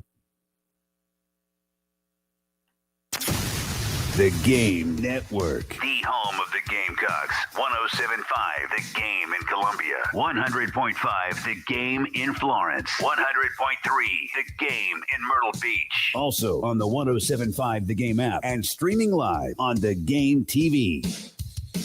The Game will be at the beach, in the PD, and the Midlands. That almost covers the whole Palmetto State. In Columbia, 107.5 The Game. Also heard on 100.3 The Game in Myrtle Beach and 100.5 The Game in Florence.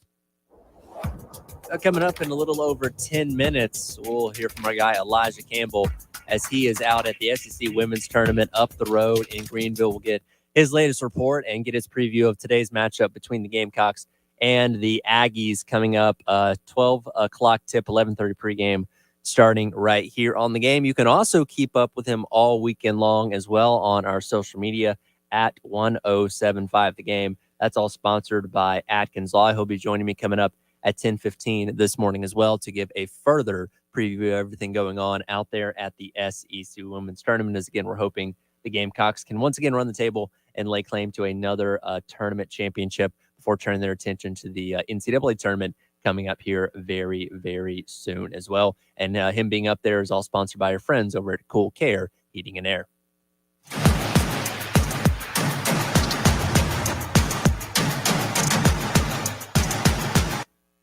There's something remarkable about the University of South Carolina.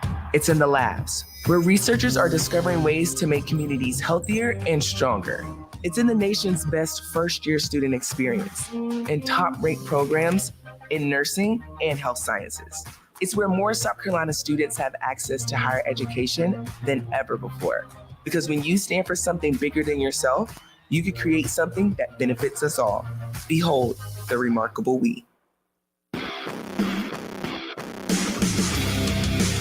What you're talking about. Brought to you by Love Chevy. Check out the Season of Love at South Carolina's #1 volume Chevy dealer, I-26 in Harbison, and at lovechevy.com. Together, let's drive.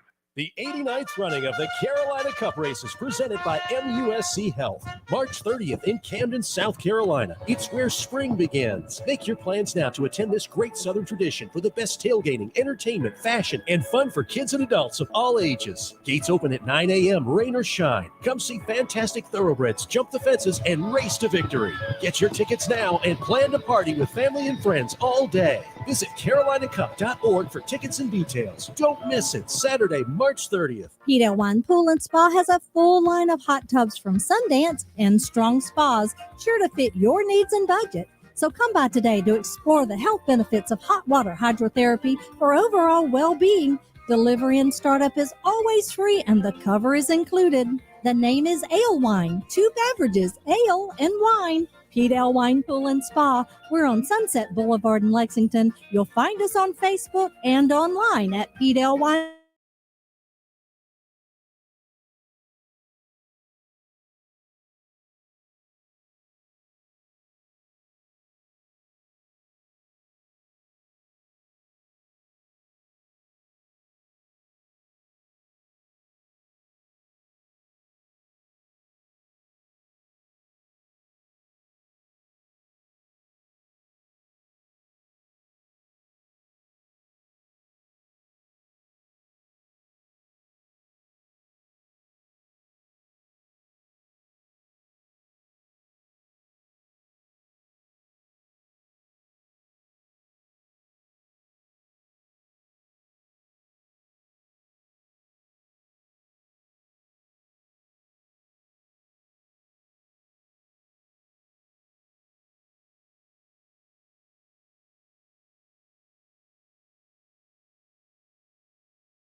What you're talking about. Sponsored by Love Chevrolet. On your home of the Gamecocks. In Columbia, 107.5 The Game. Also heard on 100.3 The Game in Myrtle Beach and 100.5 The Game in Florence. I was going to rip his heart out. I'm the best ever. I'm the most brutal and vicious and most ruthless champion there's ever been. There's no one can stop me. Lennox is a conqueror. No, I'm Alexander. He's no Alexander. I'm the best ever. There's never been anybody as ruthless. I'm Sonny Liston. I'm Jack Dempsey. There's no one like me. I'm from Nairclaw. There's no one that can match me. My style is impetuous. My defense is impregnable. And I'm just ferocious. I want your heart. I want to eat his children. Ah, yes. Memories of times of lore gone by. If you're not familiar, that is the voice of, I think that's a pretty, is there a more recognizable voice in just the American culture? I'm sure there's probably a few, but he's up there top 5, you would think? It's up there, and I feel like everybody does an at least decent Mike Tyson impersonation. It really, yeah. Yeah, you have to do, so when I say Mike Tyson, because I'm always interested in exploring the age gap. When I say Mike Tyson to you, Tyler, Yes. you say the guy that bit Evander Holyfield's ear. okay. All right, so you got Evander Holyfield's ear. Jen, I go with that, but then I also think of his interesting relationship with Robin Givens. okay. We got the Robin Gibbons episodes. Well, as soon as you said, I just saw them sitting on the couch next to each other, and yes. The thing about Mike Tyson is he has just hung around forever. Correct. It's 2024, and we're still having conversations about, with, around Mike Tyson, a man who rose to prominence in the 1980s. Well, here's the thing. He could have been remembered as just one of the greatest boxers of all time, but he eventually crossed over into the mainstream, and like he was in the Hangover movies, very well known for that. He had his own cartoon on Adult Swim. I don't know if you've ever checked out Mike Tyson Mysteries. Yes. But he's like always had this like presence. He shows up at big events. Like he's just a general celebrity at this point in time that just happened to be a great boxer back in the day. So he kind of touches all areas where, similarly to, I don't know, somebody like The Rock, he's just kind of like known across the board. Yeah, except the difference between Mike Tyson and The Rock is, one, he fought for real. Yeah. 2, we don't know who The Rock is, right? I mean, believe that, like, we don't know who this guy is. And I think the appeal about Mike Tyson is we probably know too much about who he is. We know all of these flaws, all of these fatal things that he's gone through in his life, the ups, the downs, the peaks, the valleys, the highs, the lows. We've sort of seen all this. And what's been amazing about Mike Tyson is he's been able to somehow, using wrestling terms, he's become a babyface. Sure. Right? Oh, he's yeah, gone from heel to babyface. Well, amazingly. He used to be, I mean, the baddest man on the planet back in the day. Like he was hated and he was good. And again, this is a dude that was biting ears off and threatening people's children and all that kind of stuff. A person you would naturally hate. But like, and again, once he finally gets out of the ring, once he, finally stops boxing, and again kind of crosses over into this like mainstream appeal where he's a really funny guy. Right. And I think that alleviates some of the hatred of people too. Like when he shows up in a movie, you're probably going to laugh. He's not afraid to make fun of himself, those kind of things. Like, he's kind of endeared himself in a lot of people's eyes to where he's no longer like, oh, I hated that guy when he was boxing. It's like, I may have hated him then, but like he's okay now. Right. He's a uniquely American product. I mean, this guy has just been around the American pop culture for so long. And the reason why we're talking about him today is because he's back in pop culture news. And this story is fascinating. So Mike Tyson has signed up for a fight. Yes. I can't, if you're not watching the live stream, you can't see me doing my air quotes. He signed up for a fight with Jake Paul. Now, this is where we need your expertise, Tyler. Okay. Because I'm aware of the two Paul brothers. Yes. But I cannot necessarily differentiate between the two. So there's two brothers. They're two brothers. For the people of a certain demographic, they're huge on the internet. They are. Very large YouTube following. One has decided to pursue a career of boxing. Yes. To this point. Yes. But they're both YouTubers. Yes. All right, you take it from there. Yeah, so the Paul brothers, Jake and Logan, both kind of rose to prominence. Like Jake was actually on a Disney Channel show back in the day called Bizarrevark, so he was an actor to kind of get things started. But they both kind of rose to prominence about 10 years ago through YouTube, as well as like Vine and TikTok, those kind of social media apps, and that's where because you can make a lot of money doing that kind of stuff, and that's kind of where they started making their money, doing controversial things, to say the least. Which you can dive into a whole rabbit hole of the bad things that they've both done, which make them very disliked across the internet community. But nevertheless, they've been successful with what they've done, and these are two guys that were like high school athletes, and then one day just kind of decided to, like you said, Jake become a boxer and Logan is a professional wrestler. He's WWE's current United States champion, by the way. By the way, we can get your opinion on it, but I've saw some clips and it was better than I thought. He's fantastic. He is one of he is taken to it almost perfectly. There are very few people that have the limited amount of experience that he has that can do the things that he's done. He's just a naturally gifted athlete. I will give him credit for that. And he's gotten to the point where he embraces the heel persona, where he understands people don't like him and he leans into that, which is fantastic character work. People also hate his brother a lot.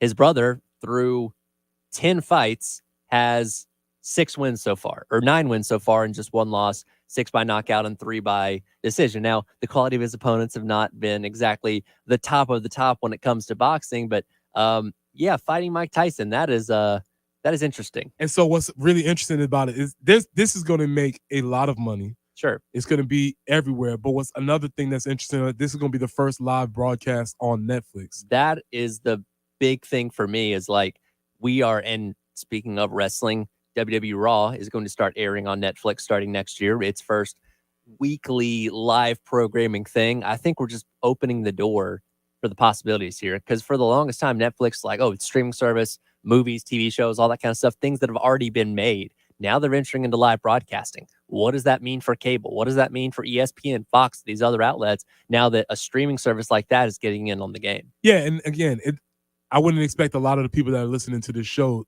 Logan or Jake Paul, probably would not be on your radar. Sure. But your kids know who they are. Yes. The culture knows. When you walk in the grocery store and you see Prime drinks everywhere, there you go. They are very much a part of the culture. And so these are people that it's just really interesting. And what's even more fascinating to me about this story is that we're all going to be cheering for Mike Tyson. Oh, yeah. Everybody wants to see Jake Paul get punched in the face and knocked out.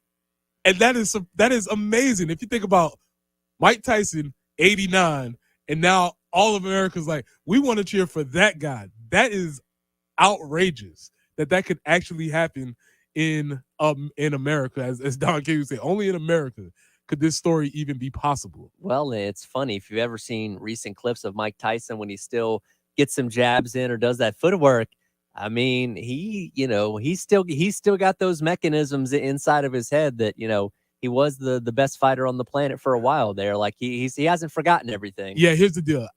I've seen Mike Tyson on those bags. He looks amazing, incredible. Right. But I think that's sort of like riding a bike to him. He can do that. I don't know how that's going to go over in the ring. We'll see. We'll see. We'll see how that works. They've got us intrigued. We're going to tune in. We're here. We are absolutely here. Now, do we have to pay extra for this, or is it part of my already expensive Netflix subscription? It's part of your already expanding expensive where I can't Netflix share passwords. That started off at $9.99. Now it's somehow $20.99, and you just take it. So yes, it is part of your included in your membership. Okay, already. well that's good at least. Yeah. All right. So got Elijah coming in, and the next side, I will be keeping an eye on this story because I think this is very interesting. And if you are not in the Jake Paul, Logan Paul demographic, I understand. Our job is to show you why you should still be interested in this story. It's every day, bro. And if you understand Jake Paul, you'll get that reference. See, I don't even know what Tyler's talking about. All right. See you on the side. President Thor and Tyler Head, Jay Jensen. The Game Network. The home of the Gamecocks. 107.5 The Game in Columbia. 100.5 The Game in Florence. 100.3 The Game in Myrtle Beach. Also on the 107.5 The Game app and streaming live on The Game TV. Powered by Integrated Media. The Game TV. Sponsored by Shepherd's Glass. A true reflection of quality. The Game TV. It was a busy weekend across the board for all Gamecock sports, getting things started off this afternoon with the women's team in action at the SEC Women's Tournament. Tip time for that is at 12.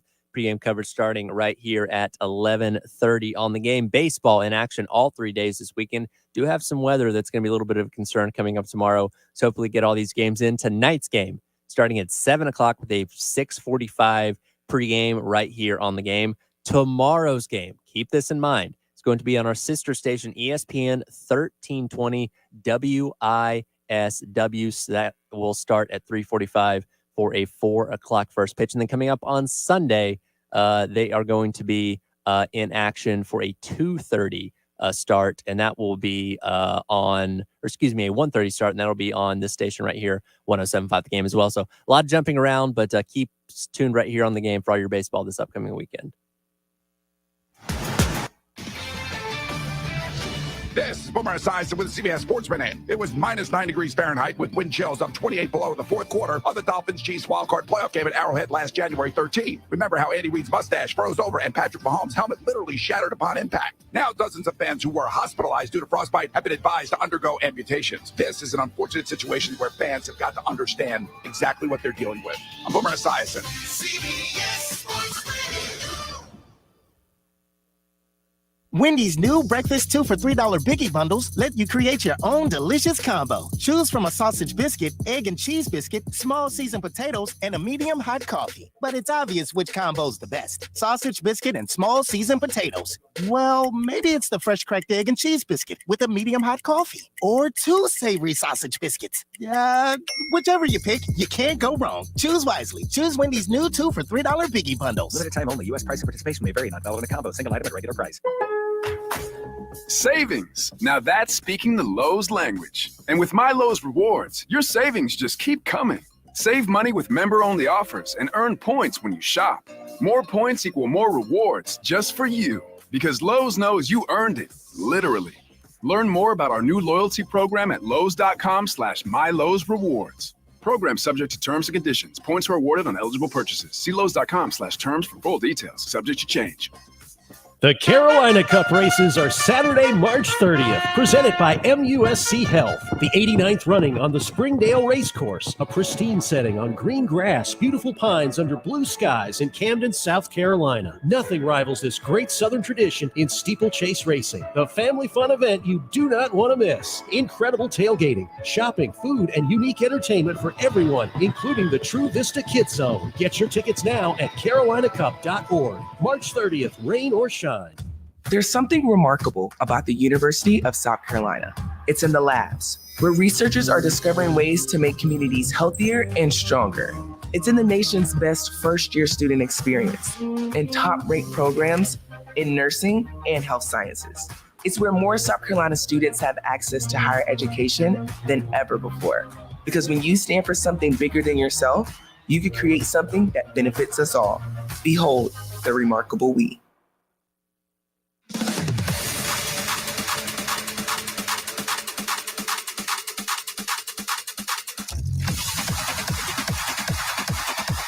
The early game with Phil Gunter, Preston Thorne, and Jen Jensen. Your home of the Gamecocks in Columbia. 107.5 The Game. Also heard on 100.3 The Game in Myrtle Beach and 100.5 The Game in Florence.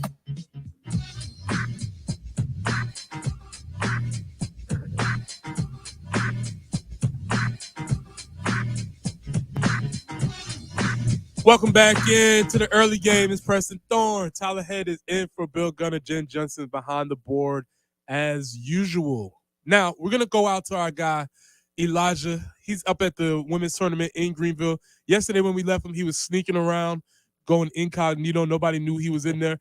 Eli, have you been found out yet? First, we got to give him his proper introduction. Following the number 1 ranked Gamecocks through the SEC Women's Tournament. Live from Greenville. Unbreakable, unstoppable, undefeated South Carolina. Sponsored by Cool Care Heating and Air. Don't miss your bank shot with your HVAC or plumbing. Check them out at coolcarehvac.com. Here's Elijah Campbell on the Game Network. Elijah, the floor is yours. Have you been discovered yet? The only people that know that I am there, that have been able to discover my existence in Greenville, is our friends at Cool Care Heating and Air, Plumbing and Refrigeration. check them out at coolcarehvac.com. They're the only ones that know. The only ones that know. They sent me on this mission, and I have not been found out yet, haven't been kicked out yet. So far, so good. And thank you, Tyler, for calling for the sound. I'm like a robot. Like I have to be activated by the tune right there. Well, look, everybody works so hard on that. I got Chris voice the whole thing. We want to make sure people hear it. That's right. Yeah, and like I said, I'm like a robot. Like you have to play that before I end up getting like charged up and ready to regurgitate basketball facts and statistics. Came to life. So here's the deal. All right. I know they were playing the games there. I know you was up there watching games, but obviously I'm probably like a lot of people. Today the tournament starts for me, right? So Yep. What do we have to look forward to today? What we have to look forward to today, especially in the South Carolina A&M game, is this will be a good test for South Carolina to play a team they haven't played in a couple months. This is a good test for the assistant coaching staff in terms of their turnaround scouting. I talked about that with you and Bill the other day, Preston, about this time of year it gets a little different. Especially in a conference tournament, we have 1-day turnarounds for games. For South Carolina, they didn't know who they were going to play. I'm sure they had one scouting report prepared for Mississippi State, one for Texas A&M. Now you get to activate the one for A&M, and then also apply some of the stuff that you learned from them yesterday. And the one thing you learned from A&M yesterday is that their offensive ceiling is probably improved a little bit. They're a team that was, maybe outside the top 100 when it comes to raw offensive rating. And last night, yesterday afternoon, they displayed a little bit of offensive balance. Coulibaly had 17 points, and she was almost unguardable in the post for the back half of that game. She only had 6 in the first half and ended up having 6 in the first 4 or 5 minutes of the third quarter. She can get hot when she needs to. And Texas A&M we knew was really good defensively, but yesterday in the third quarter of that game against Mississippi State, you saw them hit a gear offensively that they haven't gotten to hit a ton. So this is a different A&M team than the one that Dawn and her crew absolutely took a 9-iron to at Reed Arena a couple months ago and got up a 21-3 run to start the game. This is a different team, so it's going to be a different challenge. So it's interesting to see today exactly what her team looks like with the amount of rest, with the short scouting turnaround against a team that is going to be playing for their lives. Because fellas, yesterday A&M was Charlie Cream's first team out of the NCAA tournament field. They beat a fellow bubble team, Mississippi State. Today is not only a quarterfinal game for A&M, this is their chance to prove to the selection committee that they belong in the big dance. Elijah, I want to go back to something Dawn Staley said the other day. Of course, she was crowned the SEC Coach of the Year once again, but she mentioned Ashlyn Watkins famously getting snubbed for 6th Woman of the Year. Mm-hmm. She's obviously been a force in both the starting lineup and coming off the bench for the South Carolina team. How much more dangerous is an even more motivated Ashlyn Watkins going into this weekend? Dangerous is a word. I would also like to use the word terrifying because the way she is athletically in the post, there's not maybe a better defender in the country. I know Camilla won the SEC's Defensive Player of the Year, and it's well earned because she's blocking 3 shots a game, and there's maybe not a better rim protector at the college basketball level than Camilla Cardoso. But Ashlyn Watkins not only blocks a lot of shots, hence the Swatkins nickname that she's very well earned throughout the year, but she also reads passes really well, gets steals. You're not no one's driving on Ashlyn Watkins. You can pull her away from the rim with a power forward or a center that shoots threes, and it still not matter because she is that good defensively. She is that sound defensively, and she's a threat on the defensive side of the floor from any angle. So the offensive side, she's obviously improved throughout the year, and she's a threat to score at any point now too. But defensively is where the rest of the conference should be terrified of the snubbing. Not looking for a prediction, but if we're watching the game, who do you expect to really show up for us on the offensive side of the ball? Today feels like a Te-Hina Paopao game. I think A&M is going to try to protect the paint as much as possible. I expect to see about 4 threes from Te-Hina Paopao if we're doing props today. And we're setting over-unders at 2.5 or 3.5 threes for Paopao. I think I'm hitting the over because they're going to have to hit some outside shots to create some separation. I think they're going to lean on her pretty well today to get that done. All right, Elijah, we appreciate it. Remember, walk straight, walk with authority. Nobody will even know you're in the building. Just keep it up for us. All right, brother? That's right. Acting like you've been there and you know everyone there is the number one key. All right, appreciate you. We'll be back on the other side. It's the early game.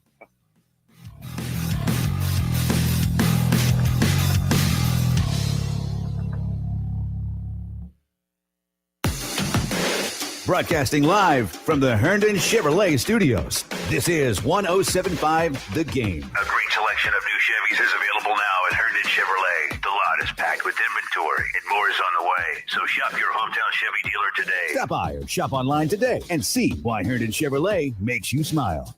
Spring is right around the corner, and Renewal by Anderson of the Carolinas is here to help get your home ready. During the month of March, take $347 off windows, $939 off doors, plus an additional 5% off your entire project. Go to freewindowassessment.com. The 89th running of the Carolina Cup Race is presented by MUSC Health. March 30th in Camden, South Carolina. It's where spring begins. Make your plans now to attend this great Southern tradition for the best tailgating, entertainment, fashion, and fun for kids and adults of all ages. Gates open at 9 a.m., rain or shine. Come see fantastic thoroughbreds, jump the fences, and race to victory. Get your tickets now and plan to party with family and friends all day. Visit carolinacup.org for tickets and details. Don't miss it. Saturday, March 30th. No one likes to talk about the injuries, pain, disability, and lost loved ones that result from terrible car and tractor-trailer accidents. I'm Jason Reynolds. At the Samuels Reynolds Law Firm, we're honored to be the lawyers our clients rely on during their toughest moments. And I'm Stephen Samuels. When a work injury disrupts your life, I work hard to get you the medical treatment and workers' compensation you depend on. Samuels Reynolds. True injuries, true lawyers. 803-779-4000.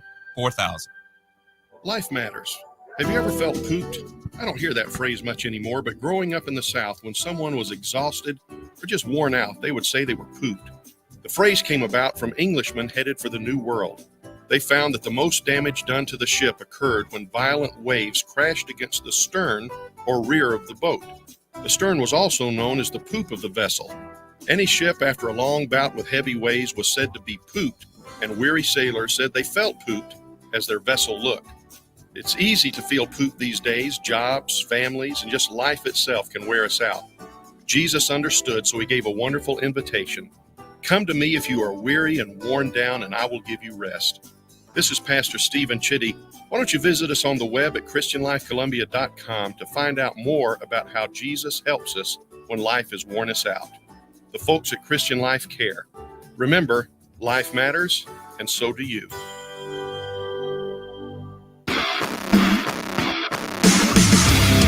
What you're talking about. Brought to you by Love Chevy, the best selection of new Chevys. Right now, no hassle, no ridiculous add-on stickers. I-26 at Harbison and at lovechevy.com. Together, let's drive. Hit us up on the Firehouse Subs text line, 803-404-6100. Your home of the Gamecocks in Columbia, 107.5 The Game. Also heard on 100.3 The Game in Myrtle Beach and 100.5 The Game in Florence. If we continue to consume our natural resources at the rate we do now, by 2050, it could take 3 Earths to meet our needs. The Earth can't speak up when it needs help, but we can. Be the voice for those who have no voice. Visit worldwildlife.org. WIS-TV First Alert Traffic is sponsored by Wetzel's Automotive in West Columbia. Wetzel'sAuto.com.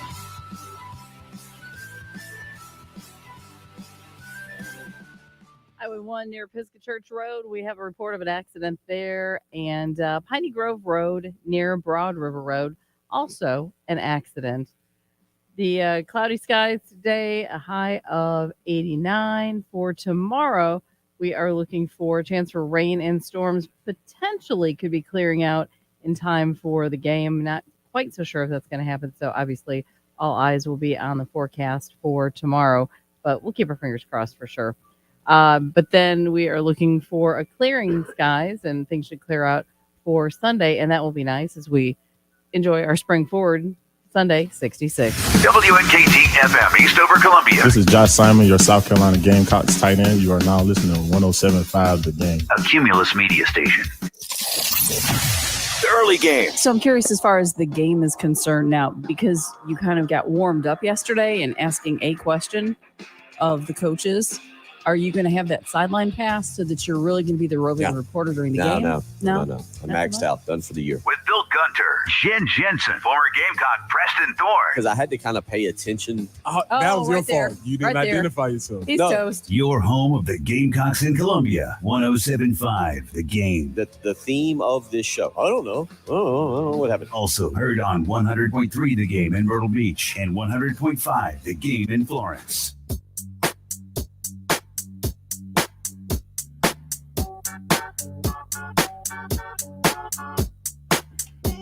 Friday, best day of the week. And of course, like Coach Curry would say, Tuesday is also the best day of the week. So every day is the best way. Monday, Wednesday, Thursday. Whatever day we decided it was the best day of the week. And today is Friday, and it actually might be the best of the week. Unless, of course, you have a job where you have to work weekends, and then maybe not Friday's the best week. So it's always interesting within it. Yeah, so it's all interesting how this ends up working out. But whatever it is, happy Friday. Glad you joined us. 8 o'clock hours. Preston Thorne, Tyler Head, Jen Jensen's behind there early game. We got some tickets to give away. And we're going to take let's go with caller number 5. The first set is going to be we're going to get dealer's choice because we have some tickets. We have tonight's game, which is at 7 p.m. Yep. For baseball tickets. We have tomorrow's game, which is at 4. And then we have Sunday's game, which is at 1:30. So the first person that calls in, that first set we're going to give away, it's going to be dealer's choice. You get to choose. And then we'll be giving some throughout the rest of the 8 o'clock hour. I feel like we need to let people in on what the schedule is going to look like this weekend because it's a little chaotic, a little abnormal. And of course, we have the, undetermined factors of the women's team as we expect them to advance through to the championship game on Sunday. Yeah, so this is going to be the church announcements part of the program. So listen up very closely. Get your bulletin ready. Yes, get ready. So today at 11:30 a.m. we have the pregame for women's basketball against Texas A&M. That's SEC tournament. We just had Elijah talk about that with us today. The game will be on, and then we'll have at 6:45 the pregame for the baseball game versus the Longwood Lancers. Yes. Who I just found out we're from Farmville, Virginia. Little alliteration there. You like it? Double L. That's probably the only reason why they did that. Sure. There's no other reason. Saturday, big day, 2 p.m. Pregame men's basketball at Mississippi State. That'll be here on 107.5 The Game. Big game looking to bounce back from Tennessee. At 3:45 p.m., we have the pregame for the baseball game, which is versus the Longwood Lancers. The game will actually be on 1320 ESPN. If women's basketball wins on Friday, then the 4 o'clock pregame will be against the winner of Alabama versus Tennessee, and that'll be on the AM station 98.5, correct? Yes, WOMG. WOMG on 98.5. So there's a lot going on. Now, Sunday, we'll also have the baseball game at 1:15. The pregame starts. Longwood versus the Longwood Lancers. That'll be on here at 107.5. And then if the women's basketball game is in the championship, we have to put an asterisk. We hope. Yes. We're assuming. We hope. Then the pregame will be at 2:30 p.m. on 98.5 WOMG. And if tomorrow's baseball game is rained out and they have to play a doubleheader Sunday, I don't know what to tell you at this point in time. A lot of contingencies on this one. So there's a lot going on. So we're giving away some tickets. The first person that we select will be able to get dealer's choice. Will be given away for the rest of the show. Basketball heavy the first hour. Talked about high school athletics the second hour. We got some Mike Tyson in, which I would have never expected. We're gonna go to the most important position in sports, which is quarterbacks. Of course. I'm interested in hearing this from you, okay, Tyler, because there are rumors swirling. Indeed. I don't know if we've gotten to the point in the rumors swirling where people are looking for real estate. Have we made it to that section of the rumors yet? It seems as if he is close to closing in on a new residence. So there are rumors spreading that our guy, Kirk Cousins, fresh off an Achilles, is looking to come to the Atlanta Falcons. But before we start this conversation, Jen, if you could be so kind as to play cut number 4 for us, please. You like that? You like that? You like that? Well, if he's being asked about the proposition of coming to Atlanta, it sounds like he does like that. Well, the real question is, Tyler, do you like that? All right, so here's my deal with Kirk Cousins. Do you ever have those people, maybe somebody you went to high school with, maybe somebody that was on one of your teams as a kid that you just don't like, and you can't really explain why. Kirk Cousins has been that guy for me. And Okay. that even goes back to his time at Michigan State. And his last college game, they did beat Georgia in the Outback Bowl. Might be a reason. The Capital One Bowl. It's the Capital One Bowl. Might be a reason why. So maybe that's where my dislike for him started.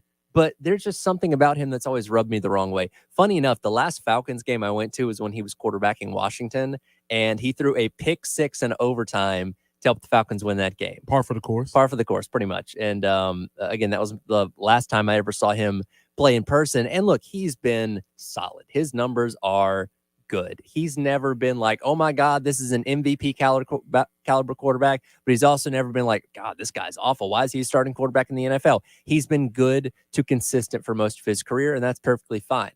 However, after the past 2 seasons where I've watched Marcus Mariota attempt to play quarterback, where I watched the revolving door of Desmond Ridder and Taylor Heineke do whatever they did this past season, which wasn't a whole lot, and didn't help that, Arthur Smith was not using his weapons the way he should have, especially down in the red zone. I'm going to welcome Kirk with open arms. And I think the idea of you saying that is what's been fascinating about Kirk Cousins for his whole career. Right. Because nobody loves Kirk Cousins. Sure. But his teams go to the playoffs. They won a playoff game last year. He puts up, do we call them empty calories as far as numbers are concerned? To a degree, yeah. He's somebody that when the Vikings lose a game, will throw for 360 yards. It's like, okay, that's good, but it didn't equate to the win necessarily. And I think what Kirk really suffers from is that whenever the Vikings play on national TV, he doesn't have a great game. Well, that's the thing is you have 1 p.m. Kirk Cousins, then you have primetime That's Kirk Cousins. exactly that's a great way to put it. When he's in the confines of US Bank Stadium at 1 o'clock, taking on the Bears on a Sunday, lights out. And, and you'll just see it go across the ticker. You're like, Kirk Cousins threw for 350. And that's the thing is like you're not watching that game. You're more interested in whatever your local team is or another more national game. That's like exactly it's it. the games that you don't watch, but like Monday Night Football, he's taking on the Packers. Sunday Night Football, maybe he's playing the Eagles. Like that's when he struggles a lot for whatever reason. Maybe it's a mental thing. I don't really know. But when he gets put in, the situations where the lights are brightest, unfortunately, that's when he struggles. Now, do you think he's had not a rehab, but for me personally, I've undergone a personal transformation in my attitude towards Kirk Cousins because it goes. Jen, can we play that sound one more time because it's phenomenal.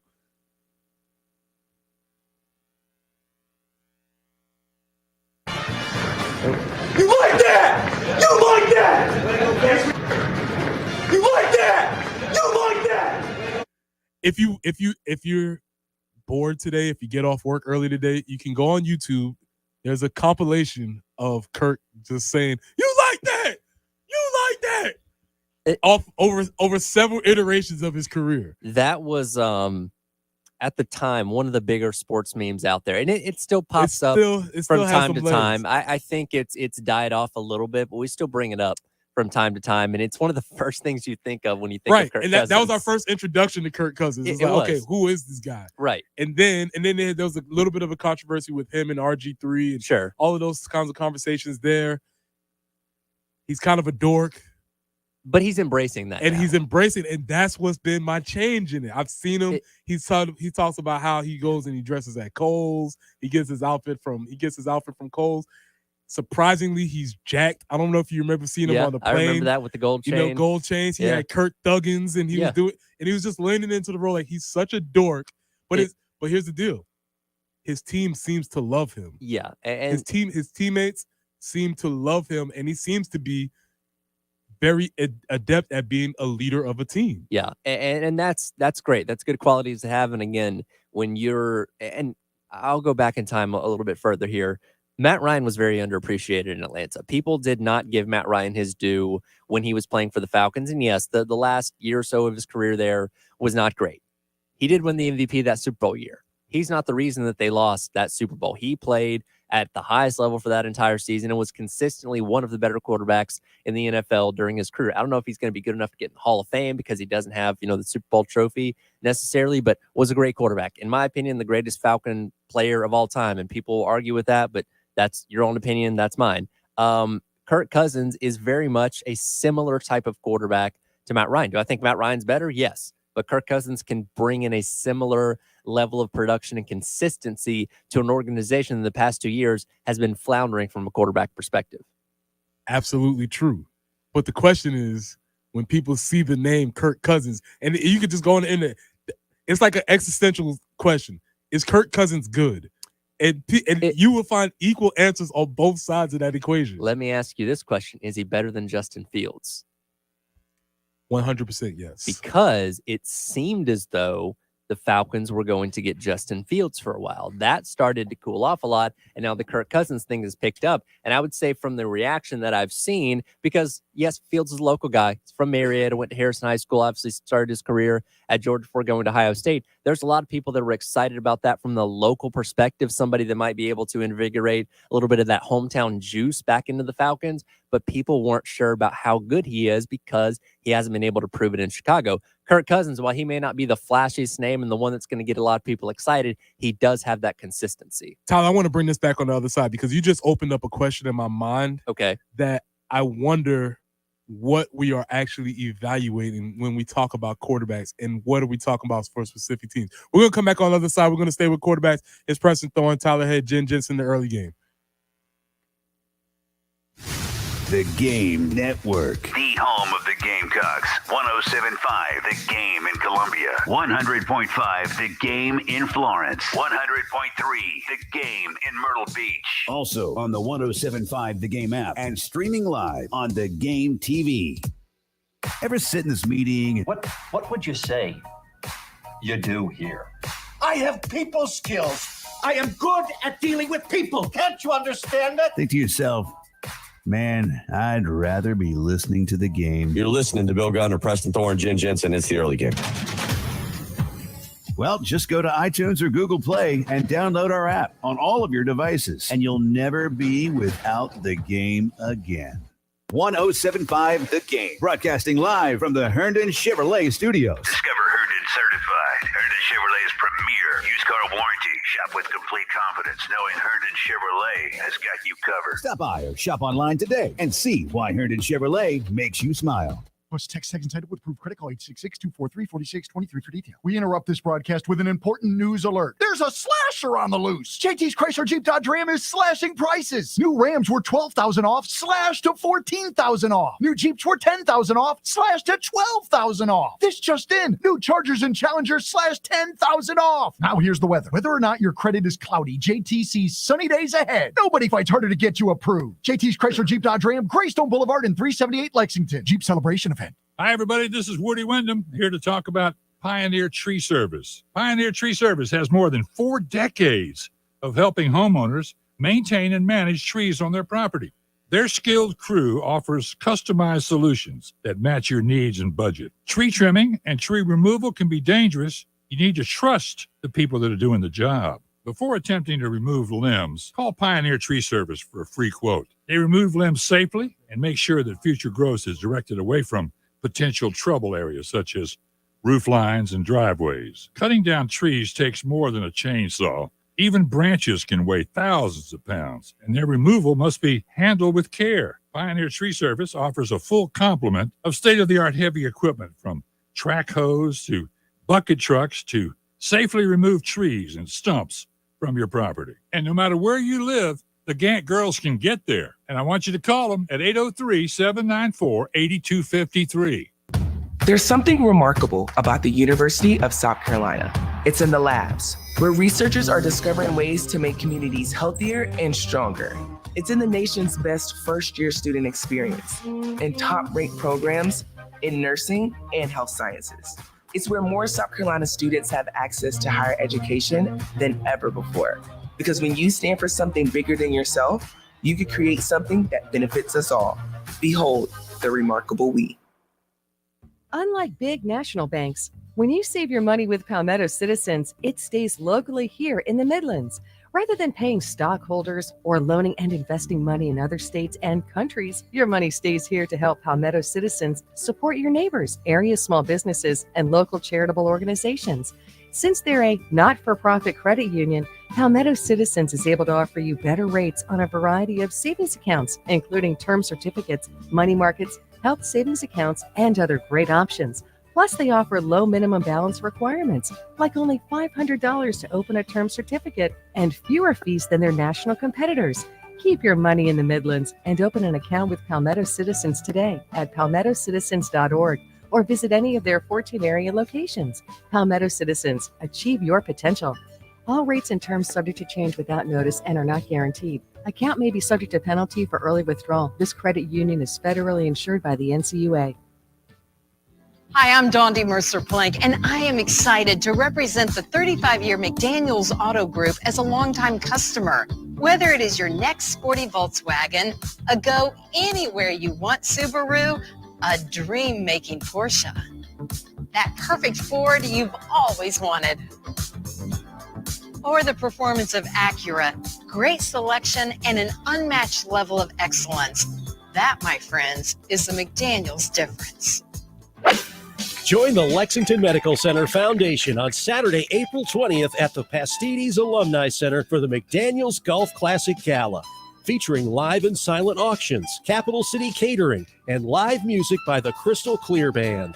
Proceeds benefit the McDaniels Pucci Cancer Fund and support programs and services at Lexington Medical Cancer Center, from diagnosis to survivorship.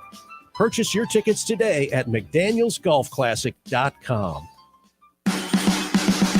WIS-TV First Alert Traffic is sponsored by Wetzel's Automotive in West Columbia. Wetzel'sAuto.com. And taking a look at those traffic conditions out there for your Friday morning. Highway 1 near Pisgah Church Road. Also Piney Grove Road near Broad River Road. And Sloan at Hardscrabble. An accident there. 69 will be the high today. Significant chances for rain tomorrow, 72 for the high, and 66 for tomorrow. Or I'm sorry, 66 for Sunday as we spring forward under mostly sunny skies. But it's 54 right now on the early game.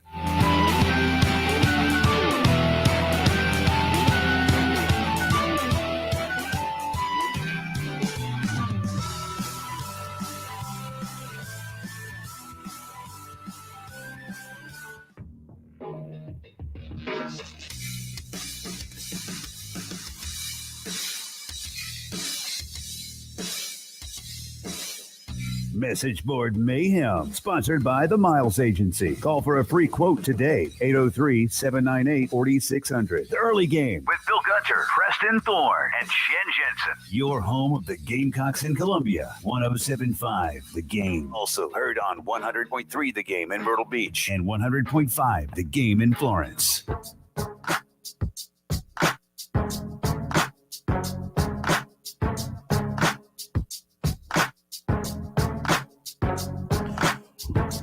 Welcome back into the early game. Preston Thorne, Tyler Head in for Bill Gunner, Jen Jensen behind the boards as normal.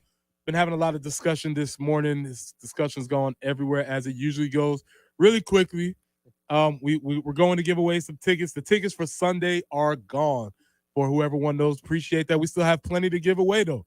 So we have 5 pairs for Saturday for the baseball game at 4 p.m. And then we have 1 pair for Friday night. So call in if you want to get some tickets. We'll take the people that first come, first serve. So if you want tickets, call in, get your tickets. Again, the baseball team will be playing the Longwood Lancers tonight. Tyler, what you got for message board geniuses? Message board mayhem. I found a good one. You won't have to travel far. Let's go to the upstate. Tiger Pulse. Never disappoints. Hearster, I believe that's how you pronounce this, titles his post, Admission of Failure. Uh-oh. To all of those supporting portal and NIL payola, I'm sure he was trying to say payroll. It is not an admission that your program it is not an admission that your program cannot recruit and develop great football players. So you go out and recruit them from another program who can do those things. I think he's misspelling some things here. Seems that the problem we are in now with FSU and ACC is about the same stuff. They have admitted it is so now they have decided they need more money, all caps, to buy a football team. Money drives all programs because we now have simple greed and foundation. So it's not that Clemson's coach doesn't want to embrace NIL and the transfer portal. It's everybody else across the all other 133 teams in FBS football that are doing it wrong. Yeah, it's not that Clemson's coach makes a lot of money and they have millionaire paid assistants on the staff, because we know Clemson just does not have any money to give to their football programs. Yeah, very interesting. I have another one here. This one is from I don't have the name of it, but what a message board for LSU Tiger fans. TN Tyga asks advice on how to stay passionate about disdain for Bama. He says it might just be the offseason, but with Saban leaving, the leadership struggles, Cam Newton life, it's very small print, Cam Newton light at quarterback. Oh, I see. He's talking about Jalen Milroe. And an inexperienced panic hire coach. Saban's third option apparently said no thanks.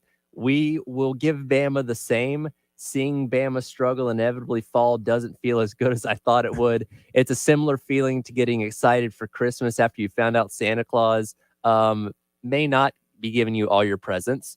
Looking for advice from fellow SEC fans suffering from the same symptoms of Bama indifference. Did Bama start playing games yet? Are they? Has Kalen DeBoer already lost a game at Alabama? Am I missing just something? picturing a world where there's nobody to aim your disdain at, and he just doesn't want to. What else unites us more than we all dislike Bama? And so he's saying, like, how do I keep this up? Because I've been tricking myself this whole time. How do I keep this ruse going with myself? That is a good point. In fact, I did a spot for Fox Sports Knoxville the other day previewing the Tennessee game, and they asked me, how I thought about South Carolina's football season coming up. And I mentioned that the tough schedule they have and obviously going on the road to Alabama. And I did say, it's different playing without Nick Saban there. I don't know what that means at this point in time, but it's not, at least sitting here in March, as daunting as it seemed when the schedule came out. See? So he was on to something. I guess so. So he was on to something. My apologies. But they were on to something. Let me not gender that. Tennessee Tiger. Okay. All right. Shout out to you, Tennessee. Well, look, man. We've been having this conversation. We've been talking about our guy, Kurt Thuggins. Yes. And Jay, can we get that sounder one time real quick, please? Because it's just masterful. We'll get in a second. Jen is giving away. We got so many tickets. We're giving away all the tickets. She's on the phone. We've been talking about Kirk Cousins. And my question is this. Tyler, you have grown up as a Falcons fan. I have. You just made a bold proclamation, which I never thought of, but I actually agree with.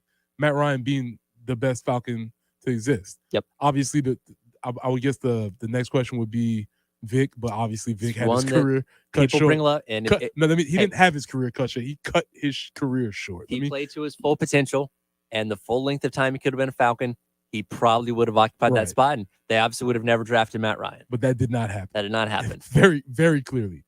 But my question is, if you're the Falcons and you got this guy Kirk Cousins out there, where do you see them in their trajectory towards advancement? Are they the team that just needs a final piece as a quarterback? Are they ready to make the next step? And why do you go after somebody like Kirk Cousins? I definitely think that the quarterback spot's been the missing piece these past couple of years. And look at the NFC South. It's not been great.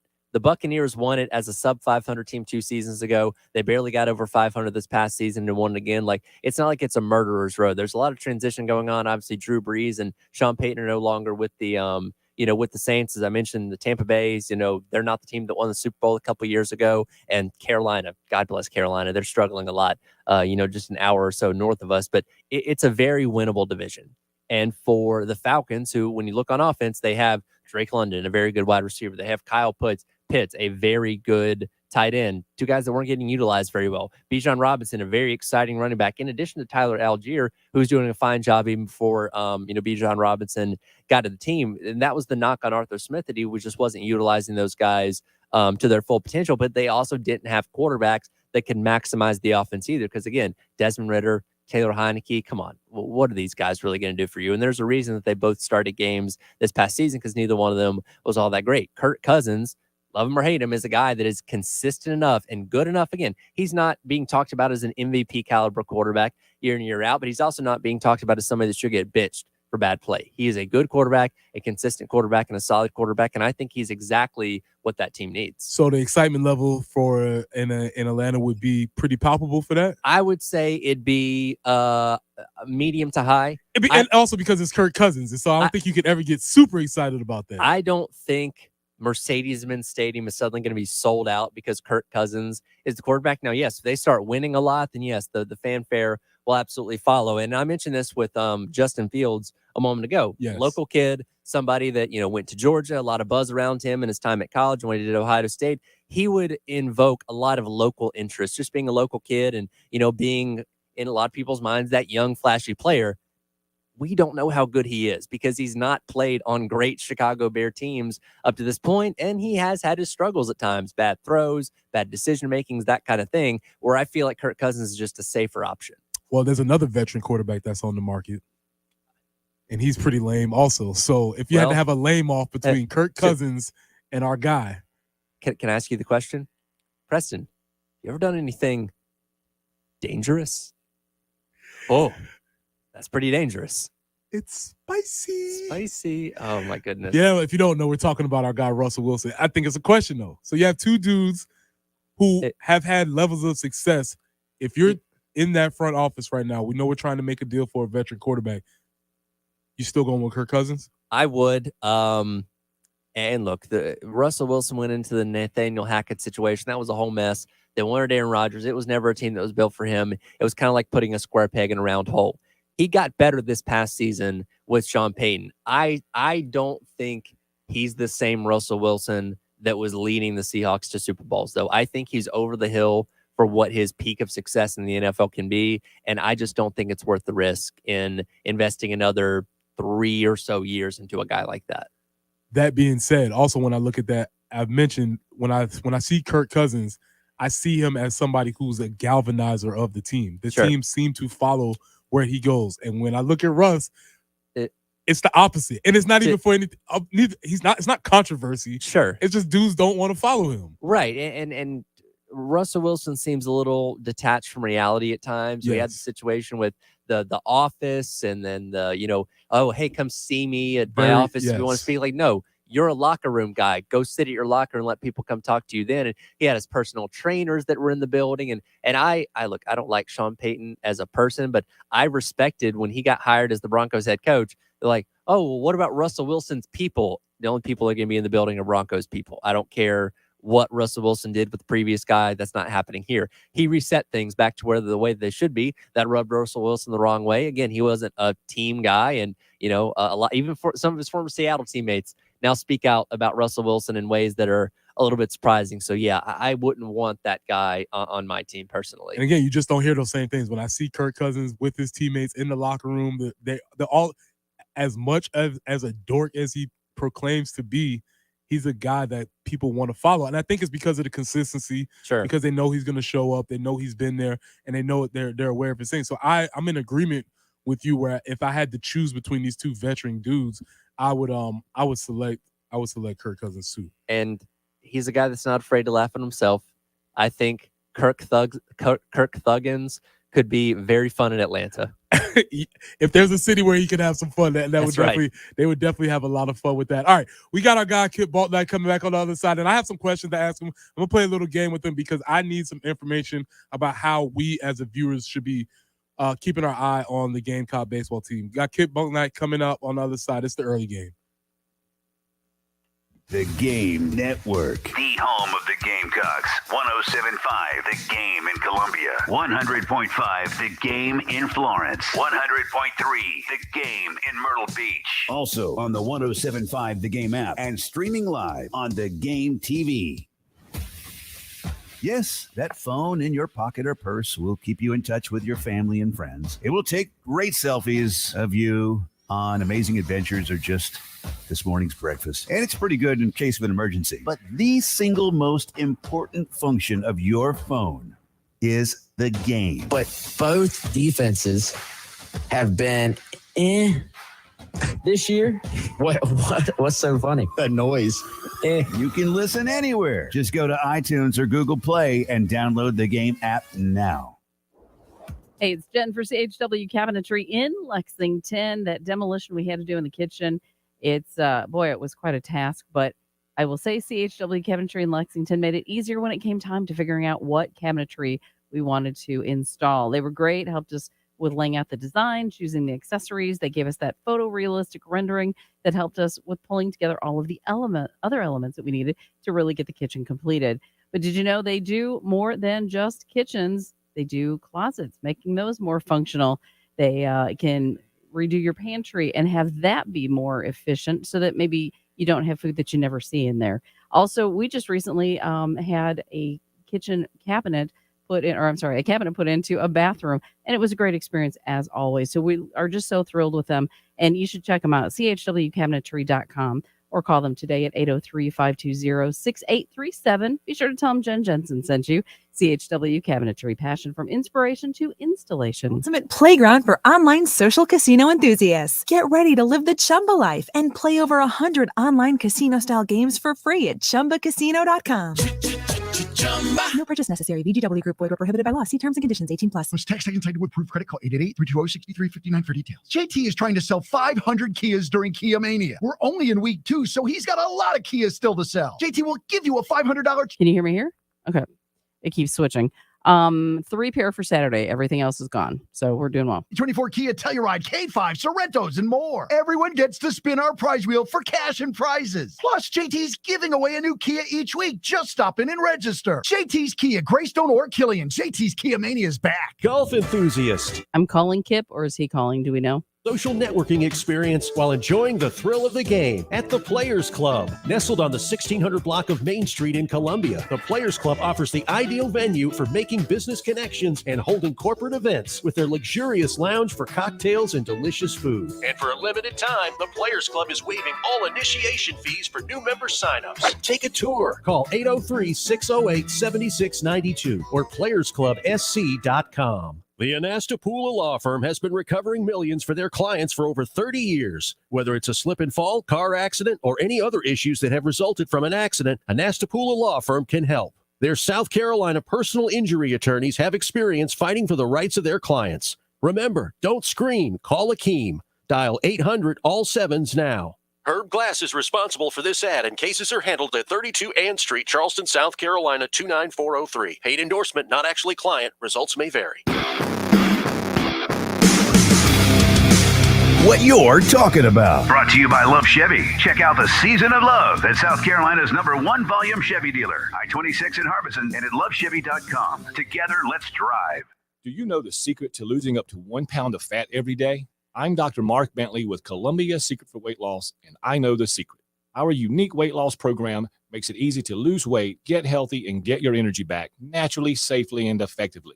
If you'd like to lose unhealthy fat without counting points or calories, no exercising, no prepackaged or boxed meals, no surgery, and no hypnosis, call my office now at 803-999-3020. Toby, a patient at the Columbia Secret for Weight Loss. My goal is to lose about 80 pounds, and then currently after 60 days, I'd got to 56 pounds, so feeling really good about where things are. Anybody, any age, any weight can do this program and be successful. Many patients lose 20 to 30 pounds in about a month. That's a half a pound to a pound per day. For your free private weight loss consultation, call 803-999-3020. That's 803-999-3020 or ColumbiaSecretForWeightLoss.com. Hit us up on the Firehouse Subs text line, 803-404-6100. Your home of the Gamecocks in Columbia, 107.5 The Game. Also heard on 100.3 The Game in Myrtle Beach and 100.5 The Game in Florence. WIS-TV First Alert Traffic is sponsored by Wetzel's Automotive in West Columbia. Wetzel'sAuto.com. Look at those traffic conditions, she says, this Friday morning. Sloan Road and Hardscrabble Road, an accident. Also Piney Grove near Broad River. I-20 eastbound at Highway 378. We're showing an accident there, as well as Augusta Highway at near Pisgah Church Road. So just be careful in those areas, please. And we're looking for a high of 69 today. Fair amount of rain expected tomorrow, or at least chances of rain, I should say.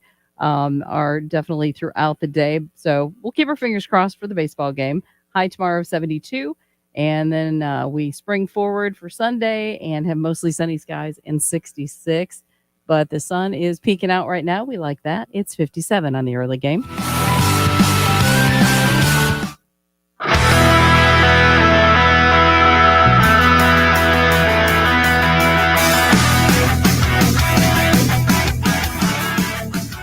What you're talking about. Sponsored by Love Chevrolet. On your home of the Gamecocks in Columbia, 107.5 The Game. Also heard on 100.3 The Game in Myrtle Beach and 100.5 The Game in Florence.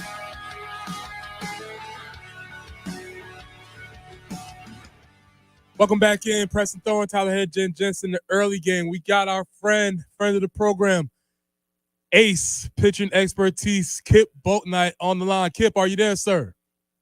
Yes, sir. How you doing, Preston? Man, I'm doing wonderful, man. Thank you for joining us. I got a couple of questions, so we're gonna kind of go rapid fire with this one. Are you good with that? All right, let's do it. All right, absolutely. So my first question is, how does a team prepare for a series against a team that is on paper lesser of an opponent than what they'll be seeing moving forward?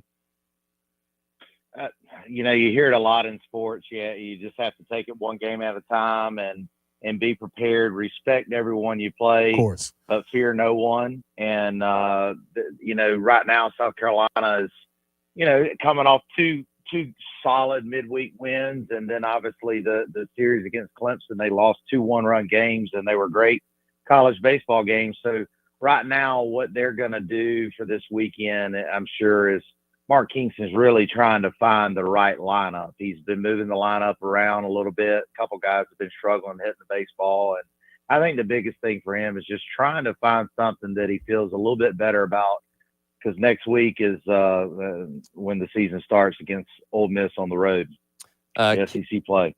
Kip, you mentioned those lineup changes. The starting rotation for the weekend got announced. Still have Eli Jones on tonight. You have Dylan Eskew coming out tomorrow. The listed TBA for Sunday, though, which has normally been Roman Kimball's starting spot. I know last weekend with only 2 games against Clemson, mixed things around a little bit and had him coming out of the bullpen as opposed to starting in game number 2. Now, we haven't been privy to any injuries or anything that he's dealing with other than the lat that he was coming back from to start the season. What do you make of not having a Sunday starter listed for this weekend? Well, I think it's a case now where he's just trying to really figure out where he wants to go with Roman Kimball. Does he feel like he can be a guy that can pitch, 6 or 7 innings on a Sunday, or does he want to have him available? He's got such a great arm, having him available in the 8th or 9th inning in the SEC. I personally feel like is a lot more important. I feel like we can find somebody to fill in that Sunday starter role in the mix that's there. So I personally think he's just really trying to figure out which way he wants to go. And having said that, Roman Kimball could be a guy that comes in the 8th or 9th, inning on a night like tonight, if it's a tight game, if it needs to be. But I'm not aware of any injuries or anything like that. So, I mean, that's just kind of my thoughts. If he's really trying to just figure out what role he wants to place Kimball in. All right, so we're going to play a quick game real quick. You ready, Kip? Yes, sir. All right, it's red light, yellow light, green light. Looking at the season, as you've watched it, and the reason why I like to play this game is because I love talking to people who understand the team and the dynamics in the season more so than I do. So what's something that might give me a red light that I might stop and we need to get fixed, something that's a yellow where we're cautioning about, and something that as a fan I got the green light on? Well, I think the red light is for me, a lot of fans and folks that I know and people that have called me and asked me and everything, they got the red light on because they're just worried to death about all the season's over. They just lost to Clemson. Clemson is, I think you're looking at by the end of the season, I still think you're looking at 2 regional teams, 2 teams that could play themselves, Clemson already in the top 10, South Carolina top 20, top 25. I mean, 2 one-run losses. So red light there, don't be panicky. This is still way, way early in the baseball season. Yellow light for me, I feel like is more on the hitting right now. I think the hitting, we thought, oh, last year, we hit so great. This year we're going to do the same. We're going to hit for a lot of power. And right now there's a couple guys in the lineup struggling a little bit. What's going to happen here? I think it's a caution. I think baseball is way too early. There's ebbs and flows of baseball. You can go up, you can go down, and it's a long season. And I think the green light for me, Preston, would be, what Matt Williams has done with his pitching staff, and obviously the recruiting side of it's big and bringing in the new arms, but he's got the guys throwing a lot of strikes and they're coming in, and I don't feel like we've lost the game yet or losing games because our pitchers aren't doing their job. So green light for me is that the pitching staff looks like they got enough depth to be able to keep us going throughout the season. And I do still believe this will be a regional season, and hopefully it's a season that we can host a regional and maybe even a super regional. Kip, you mentioned that hesitancy when it comes to the hitting, and one of the bigger issues they've had, especially as of late, is leaving runners on, left 22 stranded between the two games against Clemson, had 13 the other night, and then even 9 in the abbreviated game against Davidson. Take us inside the head of an opposing pitcher going up against a lineup that might hit you a lot, that, might put a lot of guys on base, but can't quite seem to plate as many runs as they otherwise should have. What is that like for the pitcher on the other side facing a lineup like that? Well, I think it's the law of average, really, for me. I mean, I think it's just a matter of time before South Carolina starts breaking out and getting those. A lot of people say, oh, well, what are they not doing? What are they not coaching them up to do? What are they not practicing? That's a really difficult thing to replicate in practice of, okay, there's runners on second and third, there's 2 outs, and you're up to bat, and you can't practice facing 95 or 96 and in practice to be able to execute in those situations. So I don't think there's really anything. To me, it comes down to the players making plays. Coaches can only do so much. They're putting guys in position to have success, and Mark Kingston and the rest of the staff, that's their job, to try to go out and find that right mixture, right? I mean, that's what they're doing. And but I think that if I'm an opposing pitcher there, that's not really even a stat that would even ever come to my mind. I mean, I wouldn't care to know it and wouldn't care to see it. And, that's not going to change how I pitch against the guy. So, Kip, when you said the green light, you talked about pitching, and you said something that sounds so simple, but obviously it's not easy. Throwing strikes is one of the things you've advocated for this. But as a casual, I'm like, oh, of course, throw strikes. But why is that so important for pitchers to be throwing strikes? Well, I mean, you got to remember the law of averages are with you. You got 7 guys playing behind you, a good hitter in college baseball is hitting 300, 350, and they're going to be failing almost 7 out of 10 times. And sometimes it's tough to realize that. But as a pitcher, when you're facing, you look at it and you go, okay, how do you face a guy like Ethan Petrie? Ethan Petrie's obviously an All-American. He's on the, list for potential of winning the Golden Spikes. I mean, he's probably going to be a first top 10 pick at one point in his life. I mean, he's incredible, but you've got to trust your stuff and throw strikes and try to execute pitches. And it is easier said than done. You are right, Preston, but you got to get in pitchers count. You can't pitch passive. And, I can assure you the guys on the staff at South Carolina, they've got plenty good enough stuff to be able to trust their stuff and throw strikes. All right, Kip, appreciate you calling in, man. Thank you. Again, I will have some more simple questions, but I need difficult answers to them, man. Thank you for your expertise. We'll be calling back for you, man. I appreciate you.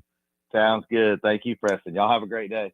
All right, we'll go take a break and we'll come back in to wrap up the show. I have to correct something from Message Board Mayhem. I believe I showed my age. We'll hit that coming back to wrap up the show. The Game Network, the home of the Gamecocks. 107.5 The Game in Columbia, 100.5 The Game in Florence, 100.3 The Game in Myrtle Beach. Also on the 107.5 The Game app and streaming live on The Game TV. Powered by Integrated Media, The Game TV. Sponsored by Shepherd's Glass, a true reflection of quality. The Game TV. Reminder once again, coming up this afternoon, 12 o'clock tip, pregame coverage at 11:30. It is South Carolina women's basketball out at the SEC women's tournament up the road in Greenville.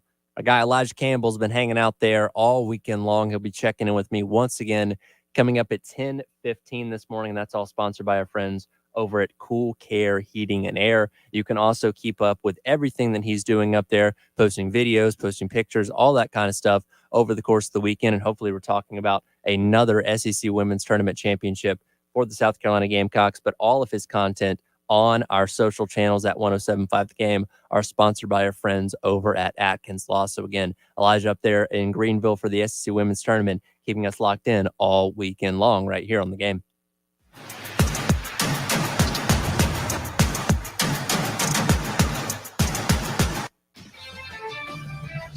This is Boomer Esiason with CBS Sports Minute. Tight end Dalton Schultz, who just re-upped with Houston, provided some insight about his former employer, the Cowboys. There's people literally going on tours while you're lifting in the weight room. They've got a one-way mirror for people to look in. It's literally a zoo, Schultz said. That's the brand they've built. That's what Jerry Jones likes. And in my eyes, that's the problem. I'm Boomer Esiason. CBS Sports Radio. O'Reilly Auto Parts can help you find a repair shop with our shop referral program. Stop by O'Reilly Auto Parts or visit O'ReillyAuto.com. O'Reilly Auto Parts. Savings. Now that's speaking the Lowe's language. And with My Lowe's Rewards, your savings just keep coming. Save money with member-only offers and earn points when you shop. More points equal more rewards just for you. Because Lowe's knows you earned it, literally. Learn more about our new loyalty program at Lowes.com/MyLowe'sRewards. Program subject to terms and conditions. Points are awarded on eligible purchases. See Lowes.com/terms for full details. Subject to change. Don't miss Power Torque Tools DIY days now at O'Reilly Auto Parts. Power Torque hand tools come with a lifetime guarantee. Visit O'Reilly Auto Parts today. O'Reilly Auto Parts. The demand for your used car is at an all-time high, and it's never been worth more. Herndon Chevrolet needs your trade. We'll buy your car, even if you don't buy ours. And to prove it, we're willing to beat any written offer by $500. That's right, we'll beat any written offer by $500. Visit Herndon Chevrolet today. Herndon Chevrolet, Herndon makes you wanna smile. Smile. 803-630-5929 for more details. Pete Elwine Pool and Spa is your one-stop shop for all things swimming pool and hot tubs. From award-winning design of new pool construction to care and maintenance of hot tubs and existing pools, including liner replacements, equipment repair, and upgrades, Pete Elwine Pool and Spa brings 30 years experience to the table. The name is Alewine. 2 beverages, ale and wine. Pete Elwine Pool and Spa. We're on Sunset Boulevard in Lexington. You'll find us on Facebook and online at PeteElwinePools.com.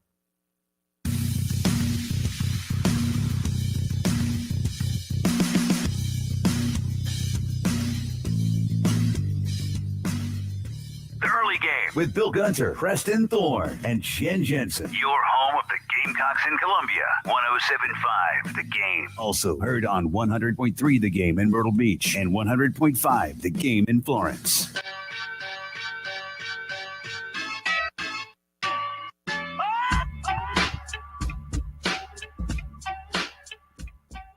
All right, y'all. It's the final stretch. Preston Thorne, Tyler Head. Tyler, it's been fun, man. It has. Always a good time. Jen, appreciate you behind the boards getting these sounds ready. I might just call for a couple more just to go on the way out because Just for the heck of it, right? Because I love them. But Tyler, you had an admission. I do.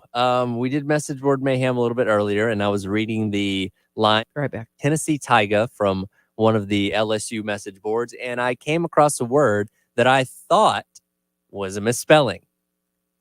I've been corrected on the text line, 803-404-6100. Appreciate all of our listeners on the Firehouse Subs text line. Robert and Nameless Texter both pointed out to me, payola is actually a legitimate word. Oh, yeah, yes.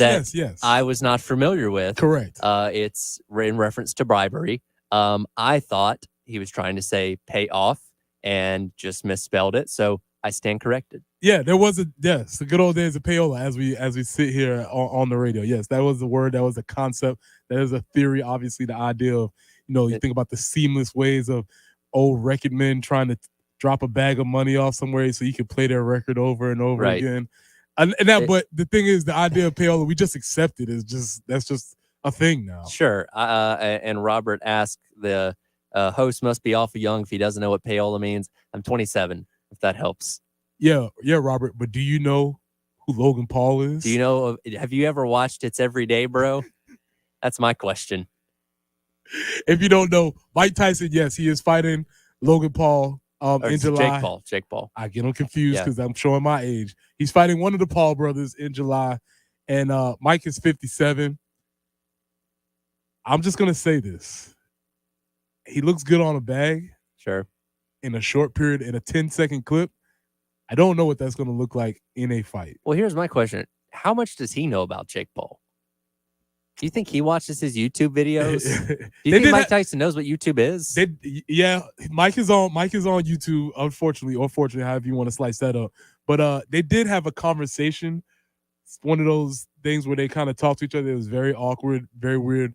But I will say that Mike, and this is the other thing, I put the word fight in quotations because it's going to be more of an exhibition match. And that's the thing. I go back to the Floyd Mayweather, Conor McGregor thing a couple years ago that people were so hyped for that. And it just ended up, they just kind of, shuffled around for however many rounds that thing was. And it is not the full-fledged fight that you were expecting to typically tune into, especially when you involve either celebrities or some of these fighters that have obviously are years past what their prime once was. But see, Tyler, this is why you got to be careful because Apollo Creed thought it was an exhibition fight in Rocky IV too.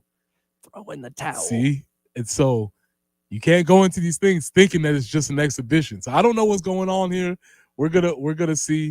It's very interesting to say the least. I'm glad you brought that up. I believe his name is Dolph Lundgren, the guy that played Dragunov or Drago in that movie. Anytime I see Dolph Lundgren in anything, I don't care what it is, like, kill Apollo Creed. You did it. You did it. Break you. So I don't know if that's going to be Jake Paul's role or who's going to be who or what. But if there was a fight, I would see that's going to be. I could totally see Tyson coming out in the American flag trunks with Uncle Sam's hat to living in America. Couldn't you? Oh man, how far the mighty have fallen. Once a intimidating man, now we know him for The Hangover. But also real quick, let's say that this is proposed as like it's a fight, but it's like, all right, we're doing this for the pomp and circumstance. You don't have to go 100%. What if Tyson comes out in the black trunks? What if Tyson isn't messing around? What if Tyson wants to prove to the world that he hasn't lost his touch? What if he goes out there with the intent to hurt Mr. Paul? What? That's a possibility. But also I would say, what if Elijah, if just coming to the ring activates something in him that he didn't know was there, and he's just Maybe I don't know how to fake this. It's the muscle memory. Yeah. It's just like, I'm between ropes. I got trunks on. I got gloves on. I'm going to kill that guy. I think it could be very interesting. Jay, can we get that sound one more time, please? Mike Tyson, our guy, just to send us off into the weekend. I believe it was number 5. Yep. I was going to rip his heart out. I'm the best ever. I'm the most brutal and vicious and most ruthless champion there's ever been. There's no one can stop me. Lynx is a conqueror. No, I'm Alexander. He's no Alexander. I'm the best ever. There's never been anybody as ruthless. I'm Sonny Liston. I'm Jack Dempsey. There's no one like me. I'm from Nairclaw. There's no one that can match me. My style is impetuous. My defense is impregnable. And I'm just ferocious. I want your heart. I want to eat his children. Now, Jake Paul does not have children. However, he has millions of subscribers on YouTube. Who are children. So maybe Taylor makes this like, I will eat your subscribers. I don't know. You got to kind of tailor it to the opponent. You got to make it more modernized. That's right. It's been a fun day. Absolutely. It's Friday, as I said, best day of the week. Enjoy your time. Enjoy your weekend. I think if you still want to call in, I think we might even still have a few tickets to give away to the Saturday contest. Yeah, for tomorrow's game. For tomorrow's game. So if you still want to call in, get some tickets for Saturday. Big Gamecock weekend. Women playing today, playing Texas A&M. Men playing the men playing Mississippi State tomorrow. Yep. Looking to break the record. So it's a big weekend. Enjoy it. We'll be back on the other side on Monday. Tyler, It's been great. Jen, I appreciate you. Yeah. This is Preston Thorpe for the early game. See y'all later.